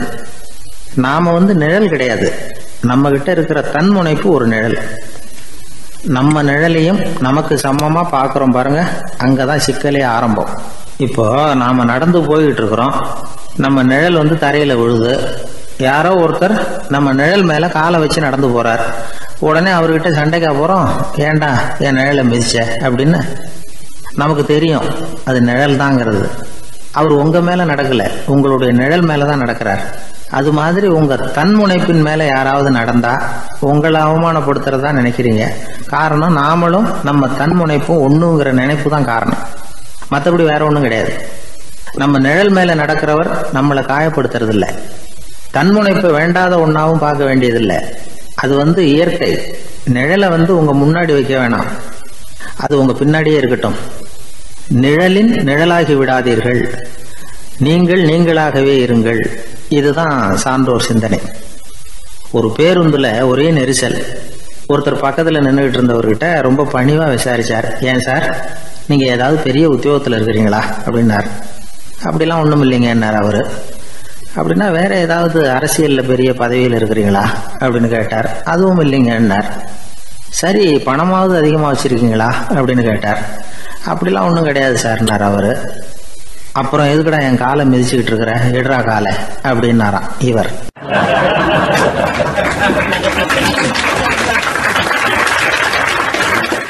ஒரு ஊர்ல ஒரு பெரியவர் இருந்தார்.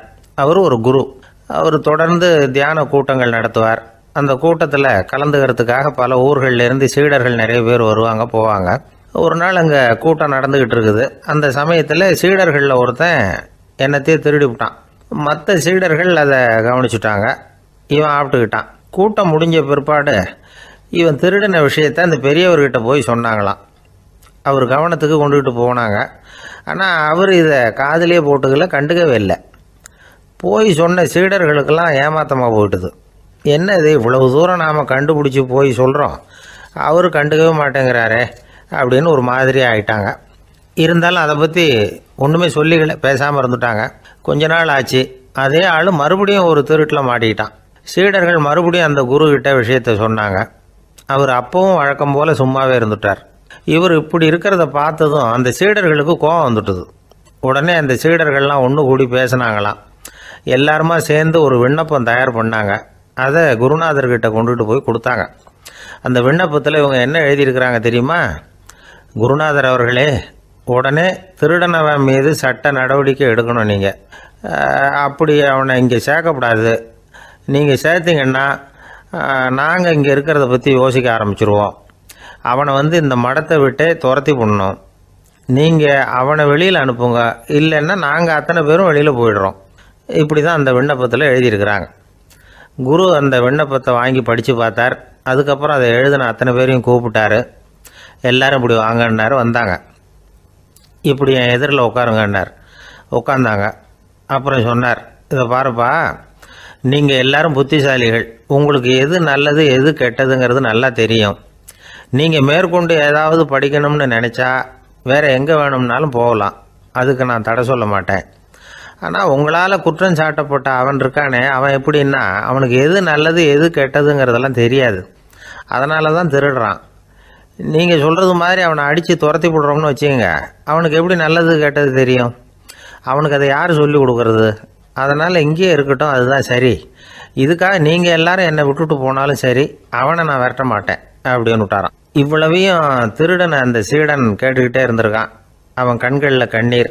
அப்படியே எழுந்திரிச்சு வந்தான். குரு காலில் விழுந்தான். அவன் கண்ணீரில் அவனது தீமை கழுவப்பட்டது அப்படிம்பாங்க. அதாவது சீடர்களுக்கு அந்த குருவோட பெருமை அப்போ தான் புரிஞ்சுதான். ஒரு நல்ல ஆசிரியர் இருக்காருன்னு வச்சுங்க, நல்லா படிக்கிற பையனுக்கு தான் பாடம் சொல்லி கொடுப்பேன்னா அது என்ன பெரிய விஷயமா? மோசமாக படிக்கிறவனையும் மாற்றி காட்டுறேங்கிறது தான் பெருமை. இந்த காலத்து குரு ஒருத்தர் ஒரு ஆசிரமம் வச்சு நடத்திட்டு வந்தார். நிறைய பேர் தினம் வருவாங்க போவாங்க. ஒரு நாள் ஒருத்தன் வந்தான். அந்த குரு முன்னாடி போய் நின்னான். ஐயா, என்ன உங்கள் சீடனாக ஏற்றுக்கணும்னா. அந்த குரு நிமிர்ந்து பார்த்தார். உன்னுடைய நோக்கம் என்னன்னு கேட்டார். ஐயா, உங்ககிட்ட கொஞ்ச நாள் இருந்தேன்னா நல்ல பழக்க வழக்கங்களை கற்றுக்கலாம், அதுக்கப்புறம் வெளியில் போய் ஒரு நல்ல தொழில் தொடங்கி வாழ்க்கையில் முன்னுக்கு வரணுங்கிறது தான் என்னோட நோக்கம் அப்படின்னா. நீ சொல்கிறது சரி, ஆனால் உன்னால் இங்கே நல்ல பழக்க வழக்கங்களை கற்றுக்க முடியலேன்னு வச்சுக்கோ, அப்போ என்ன பண்ணுவேன் அப்படின்னு கேட்டார் அவர். அப்படி ஆச்சுன்னா என்ன, உங்களை மாதிரியே ஒரு ஆசிரமம் ஆரம்பித்து அதுக்கு குருவாக இருந்துட்டு போகிறேன் அப்படின்னு நானும்.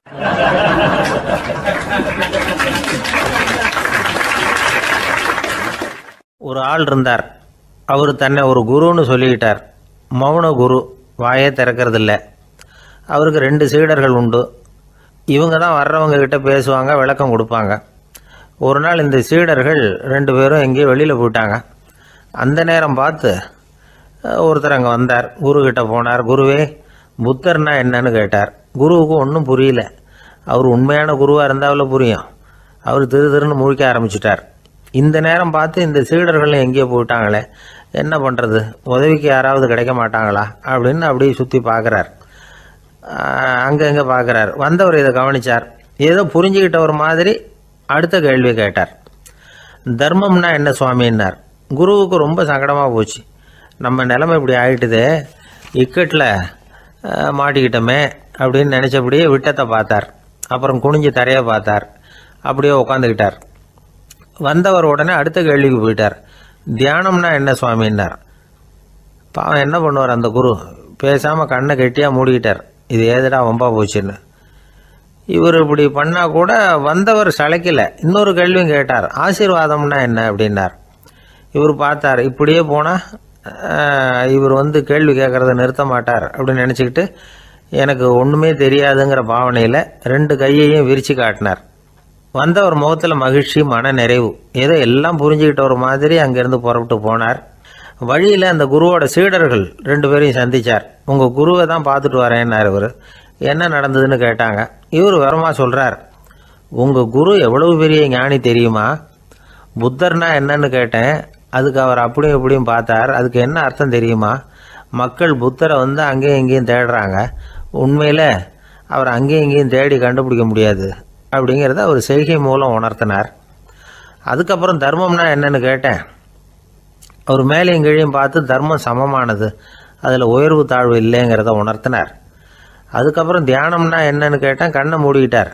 கண்ணை மூடி காணுகிற அற்புதம் அது அப்படிங்கிறத புரிஞ்சுக்கிட்டேன். கடைசியாக ஆசீர்வதிக்கப்படுறது பற்றி கேட்டேன். கைகளை நீட்டி உதவுறது தான் அது அப்படிங்கிறத தன்னுடைய இருகை விரித்து உணர்த்தினார். எவ்வளோ பெரிய மகான் அவர் அப்படின்னு சொல்லிவிட்டு அவர் பாட்டு போயிட்டார். சீடர்கள் அதுக்கப்புறம் மெதுவாக குருக்கிட்ட சேர்ந்தாங்க. அவங்கள பார்த்ததும் குருவுக்கு கோபம் வந்துட்டுது. அடே பாவிகளா, எங்கடா போய் தொலைஞ்சிங்க, நான் ஒரு ஆளுகிட்ட மாட்டிக்கிட்டு என்ன பாடுபட்டிருக்கேன்னு தெரியுமான்னார்.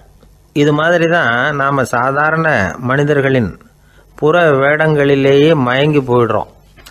அவங்க பேச்சு, செய்கை, பார்வை இதிலெல்லாம் ஏதோ பெரிய தத்துவம் இருக்கிறதாக நினச்சிக்கிறோம். உண்மையிலேயே அந்த தத்துவங்கள் யாருக்கு சொந்தம்? அவங்களுக்கு இல்லை, நமக்கு தான் சொந்தம். நாம் தானே அதை கற்பிச்சுக்கிட்டோம். நாம் அடையாளம் கண்டுக்கிறதில்ல, நாம் யாருங்கிறது நமக்கு புரியறதில்ல. அதுதான் இன்றைக்கி நடக்கிறது. அதனால தான் அடுத்தவங்களை தேடி ஓடிக்கிட்டு இருக்கிறோம். சில வீடுகளில் கூட இது மாதிரி சைகைகள் உண்டு. சில குடும்ப தலைவர்கள் தினமும் காலையில் கண்ணை கெட்டியாக மூடிக்கிட்டு கை 2ஐயும் சுத்தமாக விரித்து வச்சுக்கிட்டே உட்காந்து தியானம் பண்ணுறது வழக்கம். எதுக்காக அப்படி பண்ணுறீங்கன்னு ஒருத்தரை பார்த்து கேட்டேன். இந்த மாதம் வாங்கின சம்பளம் பூரா தீர்ந்து போச்சு, இனிமேல் என் கையில் சுத்தமாக ஒன்றும் இல்லை, புதுசாக எதுவும் செலவு வச்சுடாதே அப்படிங்கிறத அப்படி உள்ளங்கை 2ஐயும் விரித்து காட்டி அவங்களுக்கு உணர்த்துறேன் அப்படின்னார்.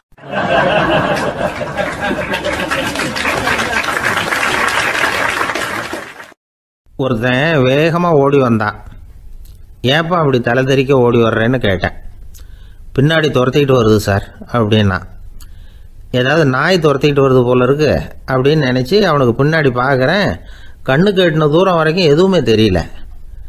ஏன்பா எதுவும் ஒன்றை துரத்துறது மாதிரி தெரியலையே என்ன, நல்லா பாருங்கள் சார் அப்படின்னா.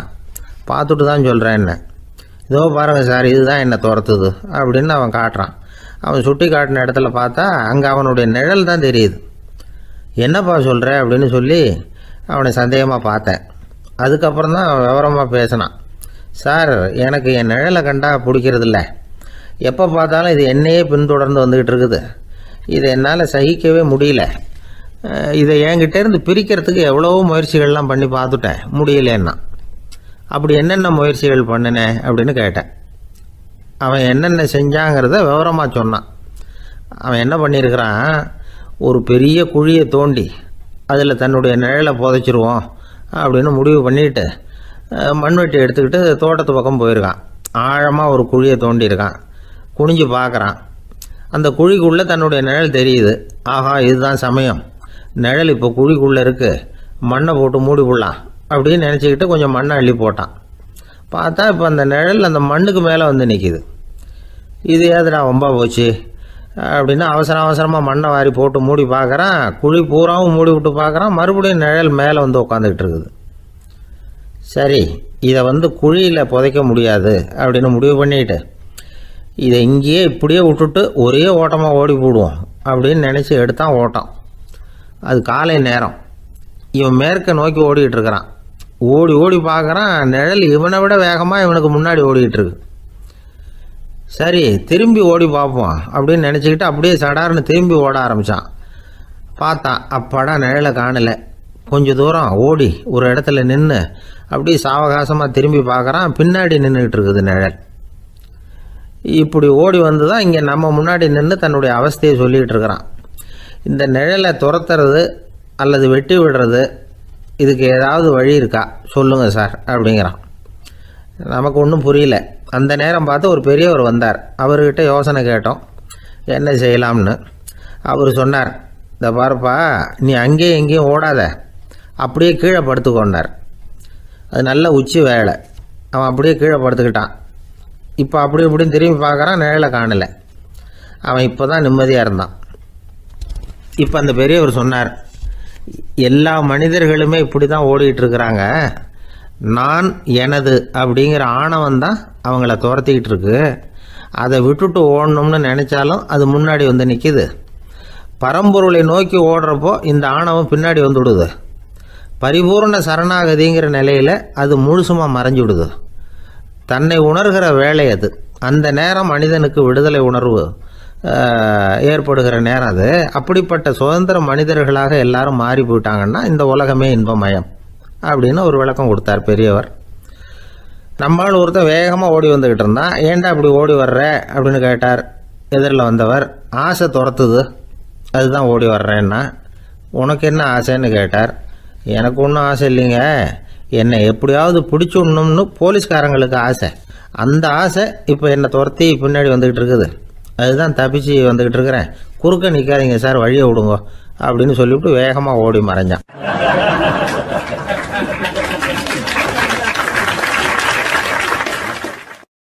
எனக்கு வாழ்க்கையில் ஒரே ஒரு ஆசை தான் சார் அப்படின்னார் ஒருத்தர். அது என்னன்னு கேட்டேன். ஆசைகளை ஒழிச்சுடணுங்கிறது தான் என்னோட ஆசை அப்படின்னார்.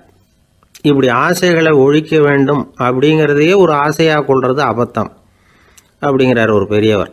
இது மாதிரி ஆசைகளை ஒழிக்க ஆசைப்பட்டால் அந்த நோக்கம் நிறைவேறாதான். அந்த முயற்சியால் புதுசாக சில துன்பங்கள் தான் சேருமா. அதில் புதுசாக ஒரு ஆசை தலை தூக்கும் அப்படிங்கிறார் அவர். ஆசைகளை தானாக விழ வச்சுடலாம். அதுக்கு வழி என்ன தெரியுமா? எந்த ஒரு ஆசையையுமே பூரணமாக நிறைவேற்றி கொள்ள முடியாதுங்கிறத உணரணும். அதை உணர்ந்தால் ஆசைகள் தானாக விழுந்துடும். அதை விட்டுட்டு ஆசைகளை விட்டுடணுங்கிறதையே ஒரு ஆசையாக வச்சுக்கிட்டு அதுக்காக கடுமையாக முயற்சிகளையும் செஞ்சுக்கிட்டு நான் ஆசைகளை விட்டுட்டு ஞானோதயம் அடையிறதுக்கு கடுமையாக முயற்சி பண்ணிகிட்டு இருக்கிறேன் சார் அப்படின்னு சொல்லிக்கிட்டு இருந்தால் எந்த காலத்துலேயும் ஞானோதயம் வரப்போகிறதில்லை. அதுக்கு பதிலாக துன்பந்தான் சேரும் அப்படிங்கிறது அவரோட கருத்து. எந்த ஒரு ஆசையையும் பூரணமாக நிறைவேற்றி கொள்ள முடியாது அப்படிங்கிறத உணரணும். ஒரு ராஜா, அவர் மனசில் அமைதி இல்லை, எப்பவும் கஷ்டப்பட்டுக்கிட்டே இருந்தார். இந்த துன்பத்தை போக்குறதுக்கு பல வழிகளில் என்னென்னமோ முயற்சியெல்லாம் பண்ணி பார்த்தார். ஒன்றும் சரியாக வரல. கடைசியாக ஒரு காரியம் பண்ணார். அதாவது ஒரு வேதாந்தியை தேடிட்டு போனார். அவரை பார்த்து கேட்டார், ஐயா, என்னுடைய துன்பங்கள்லேருந்து நான் விடுபடணும், அதுக்கு சுலபமாக ஏதாவது ஒரு வழி இருந்தால் சொல்லுங்களேன் அப்படின்னு கேட்டுக்கிட்டார். அதுக்கு அந்த வேதாந்தி சொன்னார், அதுக்கு ஒரு வழி சொல்கிறேன், அது மாதிரி செய். அதாவது உன்னுடைய ராஜ்யத்துக்குள்ள போதுங்கிற மனசோட வாழுற ஒருத்தனை கண்டுபிடிக்கணும். அப்படி கண்டுபிடிச்சி அவனுடைய சட்டையை வாங்கி நீ போட்டுக்கணும். அப்படி போட்டுக்கிட்டா உன்னுடைய துன்பம் தீர்ந்துடும் அப்படின்னார். உடனே ராஜாவுக்கு ரொம்ப மகிழ்ச்சி. அரண்மனையில் இருந்த அத்தனை பேரையும் ஆளுக்கு ஒரு பக்கமாக அனுப்புனார். தேட சொன்னார். போதுங்கிற மனசுடைய ஒருத்தனை கண்டுபிடிச்சி கொண்டுகிட்டு வாங்க அப்படின்னார். எங்கெங்கேயோ தேடி கடைசியாக ஒரு ஆளை கண்டுபிடிச்சாங்க. அவன் போதுங்கிற மனசோடு இருக்கிறவன் தான். ஆனால் அவன்கிட்ட சட்டை எதுவும் இல்லை. இடையில கட்டியிருக்கிற துண்டே போதுங்கிற மனசோடு அவன் வாழ்ந்துக்கிட்டு இருக்கிறான். சட்டை இருந்தாவில் ராஜா வாங்கி மாட்டிக்க முடியும். அந்த வேதாந்தி ஏன் அப்படி சொன்னாருங்கிறதுக்கான அர்த்தம் இப்போ தான் ராஜாவுக்கு புரிஞ்சுதான். இது வரைக்கும் சொன்னதெல்லாம் ஞான மார்க்கத்தை தேடிடுறவனுக்கான உள்ள தகவல். இப்போ இன்னைக்கு இளைஞர்கள் இதை கேட்டுவிட்டு நமக்கு ஆசையே வேணாம் அப்படின்னு முடிவு பண்ணிவிட்டா வாழ்க்கையில் முன்னேறவே முடியாது. நம்முடைய முயற்சிக்கு ஆசை தான் தூண்டுகோல். அதனால் இந்த ஆசையையும் அந்த ஆசையையும் போட்டு குழப்பிக்கக்கூடாது. ஆனால் ஒன்று, பேராசை நமக்கு தேவையில்லை. நாம் படுற ஆசையிலேயும் ஒரு நியாயம் இருக்கணும். ஏன்னா நம்மளில் சில பேர் நீங்கள் தான் சார் சொன்னீங்க, அதனால தான் ஆசைப்பட்டேன், அரை தான் கிடச்சிது மிச்சம் அப்படிம்பாங்க கன்னத்தை தடவிக்கிட்டே. அதனால் இப்போல்லாம் எந்த தகவலை சொன்னாலும் ரொம்ப எச்சரிக்கையாக இருக்க வேண்டியிருக்குது. ஒரு ஆள் ஒரு கடை வச்சு வியாபாரம் பண்ணிக்கிட்டு இருந்தான். அவனுக்கு ரொம்ப பேராசை, நிறைய பணம் சேர்க்கணும்னு. திடீர்னு ஒரு நாள் அவனுக்கு உடம்பு ரொம்ப சுகம் இல்லாமல் போயிட்டுது. இனிமேல் பிழைக்கிறது கஷ்டங்கிற நிலைமை. மரணப்படுகையில் இருக்கிறான். சொந்தக்காரங்கள்லாம் சுற்றி உட்காந்துருக்குறாங்க. இவன் மெதுவாக கண்ணை திறந்து பார்க்குறான். என் வீட்டுக்காரி எங்கேன்னா, இதோ இருக்கேன் அப்படின்னாங்க அந்த அம்மா. பசங்கள்லாம் எங்கேங்கிறான். இதோ பக்கத்தில் தான் நின்றுக்கிட்டு இருக்கிறோங்கிறாங்க. பொண்ணுங்க எங்கேங்கிறான். எல்லாம் இங்கே தான் இருக்கிறோம் அப்படிங்கிறாங்க. எல்லாம் இங்கே தான் பக்கத்தில் தான் இருக்கோம், நீங்கள் கவலைப்படாதீங்கன்னு சொல்கிறாங்க எல்லாம். அவன் மெதுவாக கஷ்டப்பட்டு வாயை திறந்து, அட பாவிங்களா, எல்லாரும் இங்கே இருந்தால் அங்கே கடையை யார் கவனிக்கிறது அப்படின்னானா.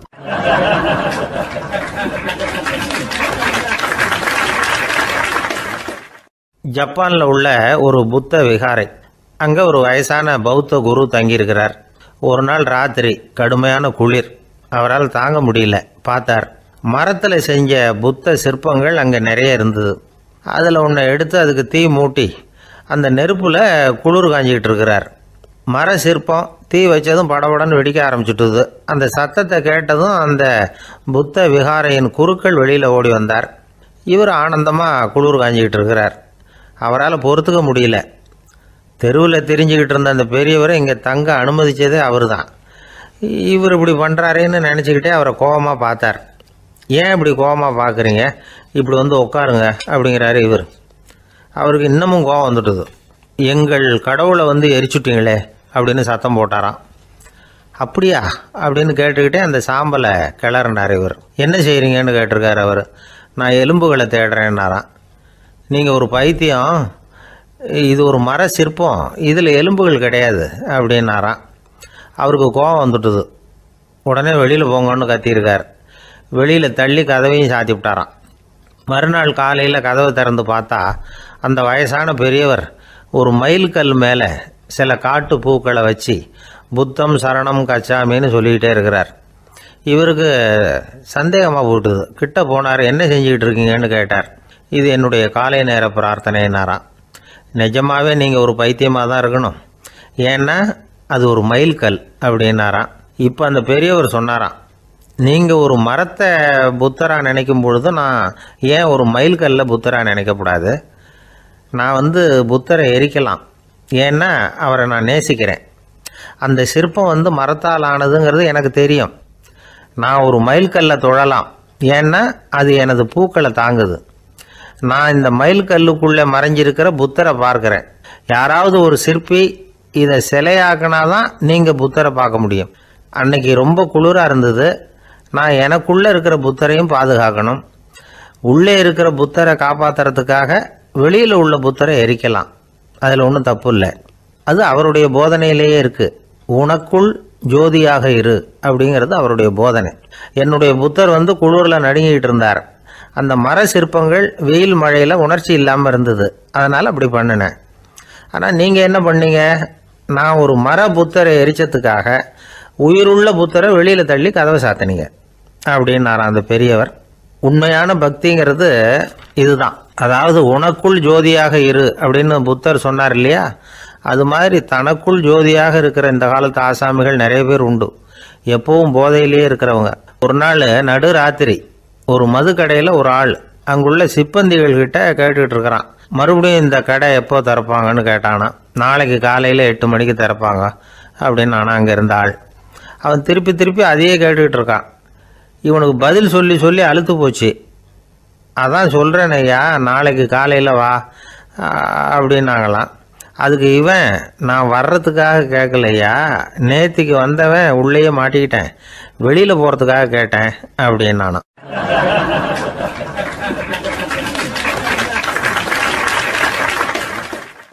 ராமகிருஷ்ணர் வாழ்ந்த காலத்தில் நடந்த ஒரு நிகழ்ச்சி இது.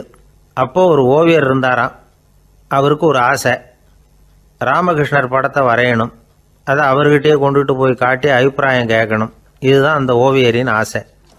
உடனே ராமகிருஷ்ணர் படத்தை வரைஞ்சி முடித்தார். அதை எடுத்துக்கிட்டு போனார். இவர் போன சமயம் அங்கே ராமகிருஷ்ணர் சீடர்களோடு உட்காந்துருக்கிறார். விவேகானந்தர் அங்கே இருக்கிறார். இந்த ஓவியர் கொண்டுகிட்டு போய் தான் வரைந்த ஓவியத்தை அவர்கிட்ட காட்டினார். ராமகிருஷ்ண பரமஹம்சரின் ஓவியத்தை ராமகிருஷ்ணர்கிட்டயே காட்டுறார். ராமகிருஷ்ணர் என்ன பண்ணார் தெரியுமா? அந்த படத்தை பார்த்தார். உடனே அது காலை தொட்டார்.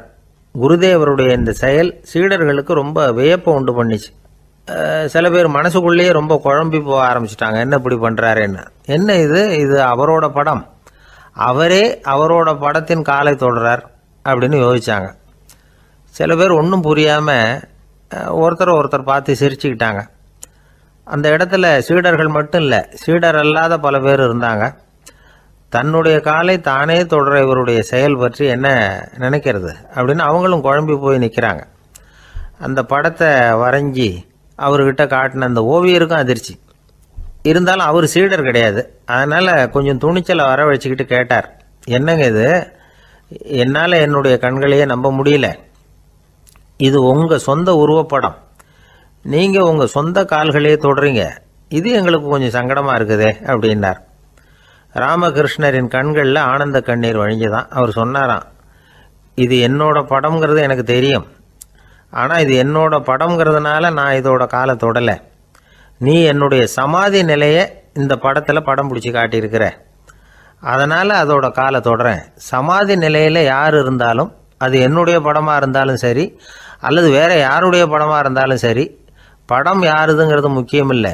இதில் எது முக்கியம்னா அது தன்னை உணர்ந்த ஒரு உணர்நிலையின் படம். அப்படி இருக்கிறப்போ அதோட காலை நான் தொடணும். அதுக்கு நீங்கள் எல்லாரும் ஏன் சங்கடப்படுறீங்கன்னு எனக்கு தெரியல அப்படின்னாராம். இப்போ தான் அங்கே இருந்த சீடர்களுக்கும் மற்றவங்களுக்கும் விவரம் புரிஞ்சுதான். இதுக்கு முன்னாடி யாரும் செய்யாததை இவர் செஞ்சிருக்கிறார், ஆனால் அவருடைய காரணம் ரொம்ப நியாயமானது அப்படிங்கிறத உணர்ந்தாங்களாம். இதுவரைக்கும் ஆன்மீகத்தில் சமாதி நிலை, அதாவது தன்னை உணர்ந்த நிலை பற்றி புரிஞ்சுக்கிட்டோம். இல்லறத்தில் ஏற்படக்கூடிய சமாதி நிலை பற்றி உங்களுக்கு தெரியுமா? ஒரு அம்மா டாக்டர்கிட்ட வந்து சொன்னாங்களாம், டாக்டர், என் வீட்டுக்காரருக்கு உடம்புல ஏதோ கோளாறுன்னு நினைக்கிறேன், நான் எவ்வளவு நேரம் பேசினாலும் காதில் விழாதது மாதிரி உட்காந்துருக்கிறார் அப்படின்னாங்களாம். அதுக்கு அந்த டாக்டர் சொன்னாராம், அம்மா, அது உடம்பு கோளாறு இல்லை, அது ஒரு பெரிய திறமை அப்படின்னாராம்.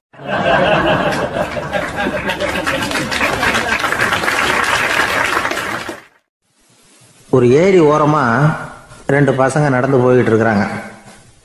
அதில் ஒருத்தன் பணக்கார வீட்டு பையன், இன்னொருத்தன் ஏழை. இவங்க 2 பேரும் போய்கிட்டு இருக்கிறாங்க. வழியில் ஒரு இடத்துல ஒரு ஜோடி செருப்பு இவங்க கண்ணில் படுது. ஒரு விவசாயி அந்த செருப்பை அங்கே விட்டுட்டு பக்கத்தில் இருந்த ஏரியில் கை காலை கழுவிட்டு இருக்கிறார். உடனே அந்த பணக்கார பையனுக்கு ஒரு ஐடியா. அவன் சொன்னானா, டேய், இப்போ ஒரு வேடிக்கை செய்யலாம், அந்த செருப்பு 2ஐயும் தூக்கி எட்டத்தில் வீசி எரிஞ்சிருவோம். அந்த ஆள் வந்து பார்த்துட்டு செருப்பை தேடி அல்லாடுவான், அங்கேயும் இங்கேயும் ஓடுவான், திருன்னு முழிப்பான். அதை பார்த்து நாம் ரசிக்கலாம், நல்ல தமாஷா இருக்கும் அப்படின்ட்டுருக்கான். இப்படி சொல்லிவிட்டு அந்த செருப்புகளை தூக்கத்துக்கு போனானா. கொஞ்சம் பொறு அப்படின்னானா அந்த ஏழை பையன். ஏன்னு கேட்டிருக்கான் அவன். இப்போ அந்த ஏழை பையன் சொன்னானா, நீ சொல்கிறது ஒன்றும் வேடிக்கை கிடையாது, உன்னோட செருப்பு தொலைஞ்சா உன் அப்பா உடனே உனக்கு வேறு செருப்பு வாங்கி கொடுத்துருவார். ஆனால் அந்த ஆளுக்கு இந்த செருப்பு தொலைஞ்சதுன்னா வேறு புதுசாக வாங்கிறதுக்கு வாயையும் வயத்தையும் கட்டி பணத்தை சேர்க்க வேண்டியிருக்கும். அதனால் நான் ஒரு வேடிக்கை சொல்கிறேன், அது மாதிரி செய், அது இன்னமும் தமாஷா இருக்கும் அப்படின்னானா. எப்படி அது சொல்லுன்றிருக்கான் அவன்.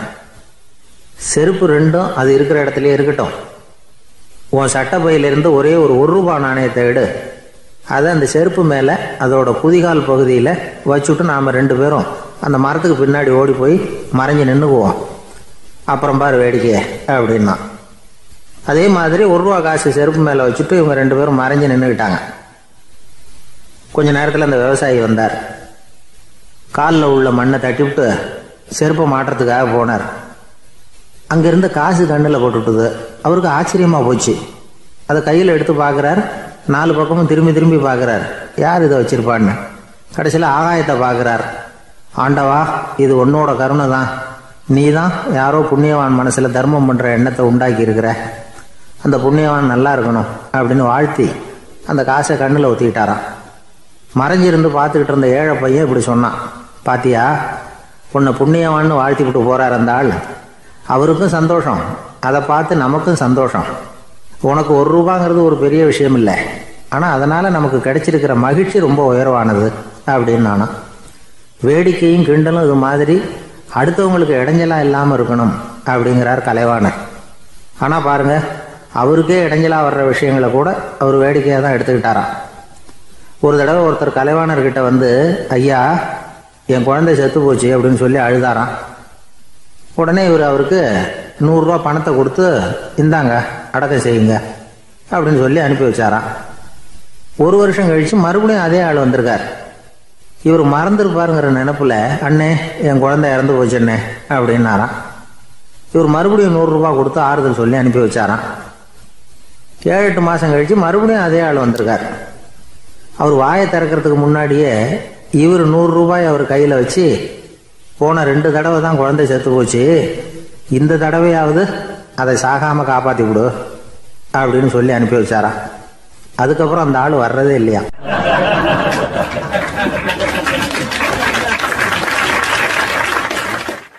ஒரு ரயில் வேகமாக போயிட்டு இருக்கு.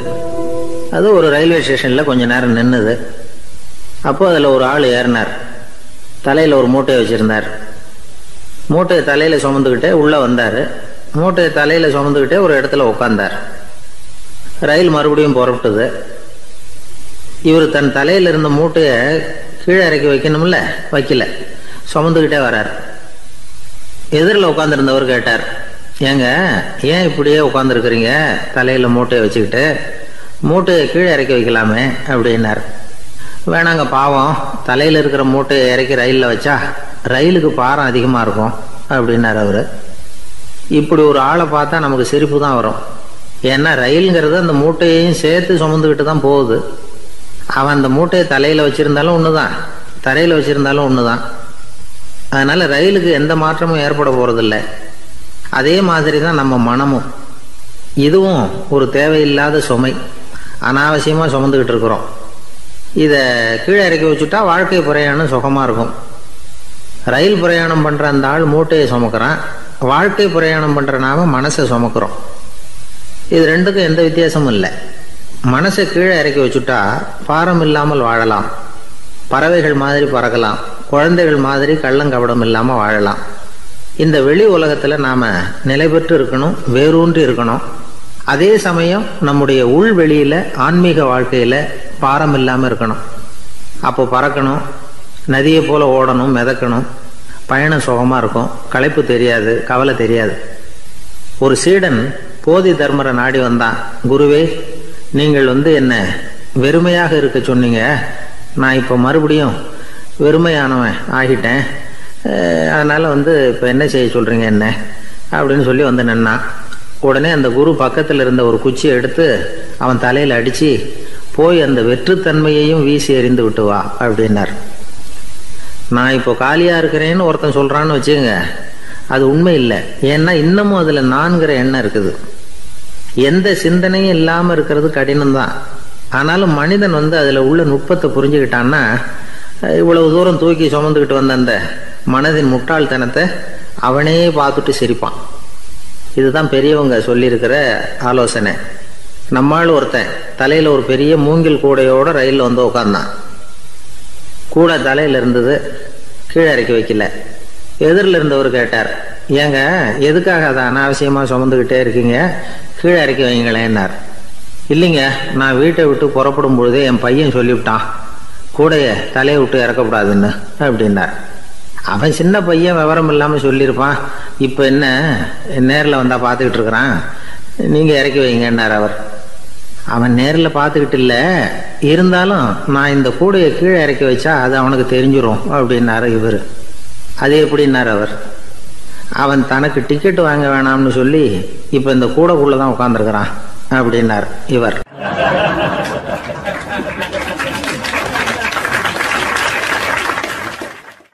எனக்கு தெரிஞ்ச ஒருத்தர் இருக்கார். அவர் ஒரு பெரிய காவல்துறை அதிகாரி, ரொம்ப கண்டிப்பானவர். அவரை கண்டாவே எல்லாரும் பயப்படுவாங்க. அப்படிப்பட்டவர் வீட்டுக்கு போனால் அப்படியே அடியோட மாறிடுவார். அங்கே போய் பார்த்தீங்கன்னா குழந்தைகளோட குழந்தையா அவர் விளையாடிக்கிட்டு இருப்பார். அலுவலக சமயத்தில் பார்த்தீங்கன்னா குதிரை முதுகில் அவர் உட்காந்துருப்பார். வீட்டில் பார்த்தீங்கன்னா அவர் முதுகில் குழந்தை உட்காந்துருக்கும். அவர் குதிரை மாதிரி போயிட்டு இருப்பார். இது எப்படிங்க முடியுது உங்களால் அப்படின்னு கேட்டாங்க. அது ஒன்றும் இல்லை, இங்கே வீட்டுக்கு வந்த உடனே என்னோட மனசை தனியாக எடுத்து வச்சிருவேன் அப்படின்னார். அது என்னங்க உங்கள் சட்டப்பையிலையா இருக்குது மனசு, அது தனியாக எடுத்து வைக்கிறதுக்கு அப்படின்னு கேட்டாங்க. அப்படி இல்லைங்க, இது ஒரு பயிற்சி, மனப்பயிற்சி, அவ்வளவுதான் அப்படின்னார். இப்படி சமயம் பார்த்து மனசை தனியாக வச்சுவிட தெரிஞ்சவங்க வாழ்க்கையில் எப்பவும் உற்சாகமாக இருப்பாங்க அப்படிங்கிறது பெரியவங்க கருத்து. ஒரு டாக்டர் ஆஸ்பத்திரியில் இருக்கிற வரைக்கும் டாக்டராக இருக்கலாம். அவர் மனைவிகிட்டையும் அவர் டாக்டராக இருக்க வேண்டிய அவசியம் இல்லை. ஒரு வக்கீல் கோர்ட்டில் இருக்கிற வரைக்கும் வக்கீலாக இருக்கலாம். வீட்டுக்கு வந்ததுக்கு அப்புறமும் வக்கீலாக இருக்க வேண்டிய அவசியம் கிடையாது. வீட்டில் குழந்தைகள்கிட்ட விளையாடும் பொழுதும் அதுகள்கிட்ட ஃபீஸு கேட்டுக்கிட்டு இருக்கக்கூடாது. நாம் எப்படி இருக்கணும்னு பெரியவங்க சொல்கிறாங்கன்னா, மனசோட சேரக்கூடாதான். அப்படி சேராமல் வாழ்க்கையை கவனிக்கணுமா. மனசை அப்படியே தனியாக எடுத்து பக்கத்தில் வச்சுடணும். அப்படின்னா அதை அப்படியே தூக்கி எறிஞ்சுடு அப்படின்னு அர்த்தம் இல்லை. ஏன்னா மனசுங்கிறது நமக்கு உபயோகப்படக்கூடிய ஒன்று தான். எப்போ அது தேவையோ அப்பப்போ எடுத்து உபயோகப்படுத்திக்கணும். தேவைப்படுறப்போ எடுத்து கண்ணாடியை மாட்டிக்கிறோம்ல, படிக்கும் பொழுது கண்ணாடி தேவைப்படுது, எடுத்து மாட்டிக்கிறோம் இல்லையா, அது மாதிரி கணக்கு போடுறதுக்கு மனசு தேவை. கடைக்கு போய் ஒரு பொருள் வாங்குகிறோம், காசு கொடுக்குறோம், மீதி சில்லறை சரியாக இருக்கா அப்படின்னு எண்ணி பார்த்து வாங்க வேண்டியிருக்கு. அந்த சமயத்தில் மனசை எடுத்து தனியாக வச்சுட்டேன் அப்படின்னு சொல்லிட்டு இருக்கக்கூடாது. பரீட்சைக்கு படிக்க வேண்டியிருக்குது, படித்ததையெல்லாம் அப்படியே நினைவில் வச்சுக்க வேண்டியிருக்கு. அந்த சமயத்தில் மனசை தூக்கி எறிஞ்சுட்டேன் சார் அப்படின்னு சொல்லிட்டு இருக்கக்கூடாது. அப்படி சொன்னால் பரீட்சை நம்மளை தூக்கி எறிஞ்சிடும். அதனால் தேவைப்படுறப்போ மனசை உபயோகப்படுத்தணும், தேவையில்லாதப்போ அது தனியாக ஓய்வு எடுத்துக்க விட்டுடணும். இப்படி நாம் பழக்கப்படுத்திக்கிட்டா வாழ்க்கைங்கிறது நமக்கு புதுசாக தெரியுமா.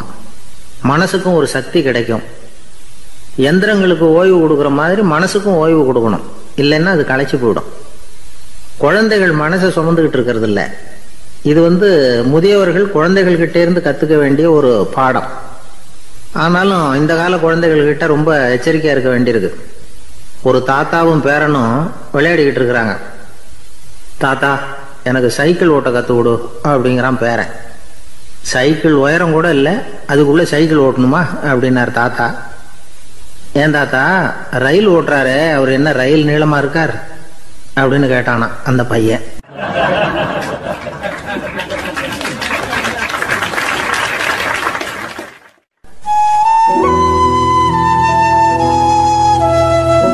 இருக்கிறாங்க. அந்த வழியாக போகிறவங்க வர்றவங்கெல்லாம் அந்த இடத்துல நின்று அது என்ன மண்டபம் அப்படின்னு விசாரிக்க ஆரம்பித்தாங்க. அந்த அப்பாவும் பிள்ளையும் தான் வர்றவங்களுக்கெல்லாம் விவரம் சொல்லிகிட்டு இருக்கிறாங்க. அதாவது இந்த இடத்துல ஒரு பெரிய மகான் சமாதி ஆயிருக்கார், அவர் சமாதியான இடத்துல இந்த நினைவு மண்டபத்தை கட்டியிருக்கிறோம் அப்படின்னாங்க. ஊர் பூரா இந்த செய்தி பரவிச்சு. நிறைய பேர் அந்த இடத்த தேடி வர ஆரம்பித்தாங்க. இங்கே கொஞ்சம் நேரம் உட்காந்துட்டு போனால் மனசுக்கு ஒரு நிம்மதி கிடைக்கிது அப்படின்னாங்க. அங்கே இருந்த உண்டியலில் நிறைய காசு போட்டுட்டு போகிறாங்க. பணம் கிடுகிடுன்னு நிறைய சேர ஆரம்பிச்சிட்டுது. பணம் நிறைய சேர்ந்த உடனே அந்த அப்பாவுக்கும் பிள்ளைக்கும் தகராறு வந்துட்டுது. பணம் சேர்ந்தாலே சொத்து தகராறு வரத்தானே செய்யும், அது மாதிரி வந்துட்டுது. பையன் அடிக்கடி நிறைய பணம் கேட்க ஆரம்பித்தான். அப்பா பார்த்தார், யோசனை பண்ணார், ஒரு முடிவுக்கு வந்தார். ஒரு நாள் பையனை கூப்பிட்டார். இதை பாருப்பா, நமக்குள்ள தகராறு வேணாம். அப்பாவும் பிள்ளையும் இப்படி சண்டை போட்டுக்கிட்டா பார்க்குறவங்க தப்பாக நினைப்பாங்க. அதனால் நமக்குள்ள சமரசமாக இதை தீர்த்துக்குவோம், என்ன சொல்கிற அப்படின்னார் அப்பா. சரின்னு நான் பையன். உடனே அந்த அப்பா என்ன பண்ணார் தெரியுமா, மகன்கிட்ட கொஞ்சம் பணத்தை கொடுத்தார். தன்கிட்ட இருந்த ஒரு கழுதையையும் கொடுத்தார். இதை வச்சு நீ பொழைச்சிக்கோ அப்படின்னு சொல்லி அனுப்பி வச்சுட்டார். மகன் அந்த கழுதையை இழுத்துக்கிட்டு அடுத்த ஊருக்கு போனான். வழியிலேயே அந்த கழுதை செத்து போச்சு.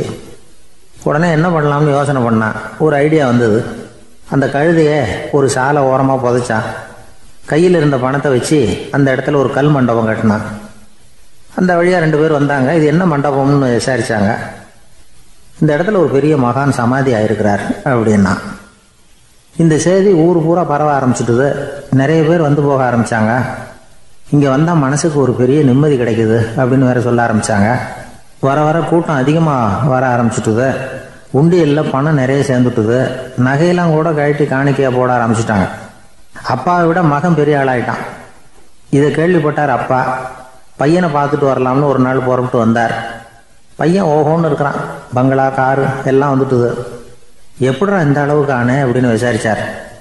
அப்பா, எல்லாம் உங்கள் ஆசீர்வாதம் தான், நீங்கள் கொடுத்த மூலதனத்தை வச்சு தான் இவ்வளவும் சம்பாதிச்சேன் அப்படின்னு நான் பையன். அது எப்படிறான்னு விசாரிச்சார். அப்பா, நீங்கள் ஒரு கழுதை குட்டியும் கொஞ்சம் பணமும் என்கிட்ட கொடுத்து அனுப்பி வச்சிங்க. அதை எடுத்துக்கிட்டு வந்தேன். வர்ற வழியில் அந்த கழுதை செத்து போச்சு. உடனே யோசனை பண்ணேன், அந்த கழுதையை இந்த இடத்துல புதைச்சேன். கையில் இருந்த பணத்தை வச்சு மண்டபம் கட்டினேன். மகான் ஒருத்தர் சமாதி ஆயிருக்கார் அப்படின்னு வதந்தியை கிளப்பி விட்டேன். ஜனங்கள்லாம் ஏமாந்து போய் காசை கொண்டாந்து போட ஆரம்பிச்சிட்டாங்க. நான் பொழைச்சிக்கிட்டு இருக்கிறேன் அப்படின்னா. இப்போதான்டா நீ என் புள்ள அப்படின்னு சொல்லி சந்தோஷப்பட்டாரான் அந்த அப்பா.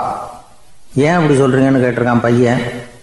கழுத குட்டியை புதைச்சி மண்டபம் கட்டியிருக்கிற நீ, ஏற்கனவே நம்ம ஊரில் நாம் கட்டியிருக்கிறோமே மண்டபம், அது இந்த கழுதையோட அம்மாவை புதைச்ச இடம். மகான் சமாதி ஆயிருக்காருன்னு நானும்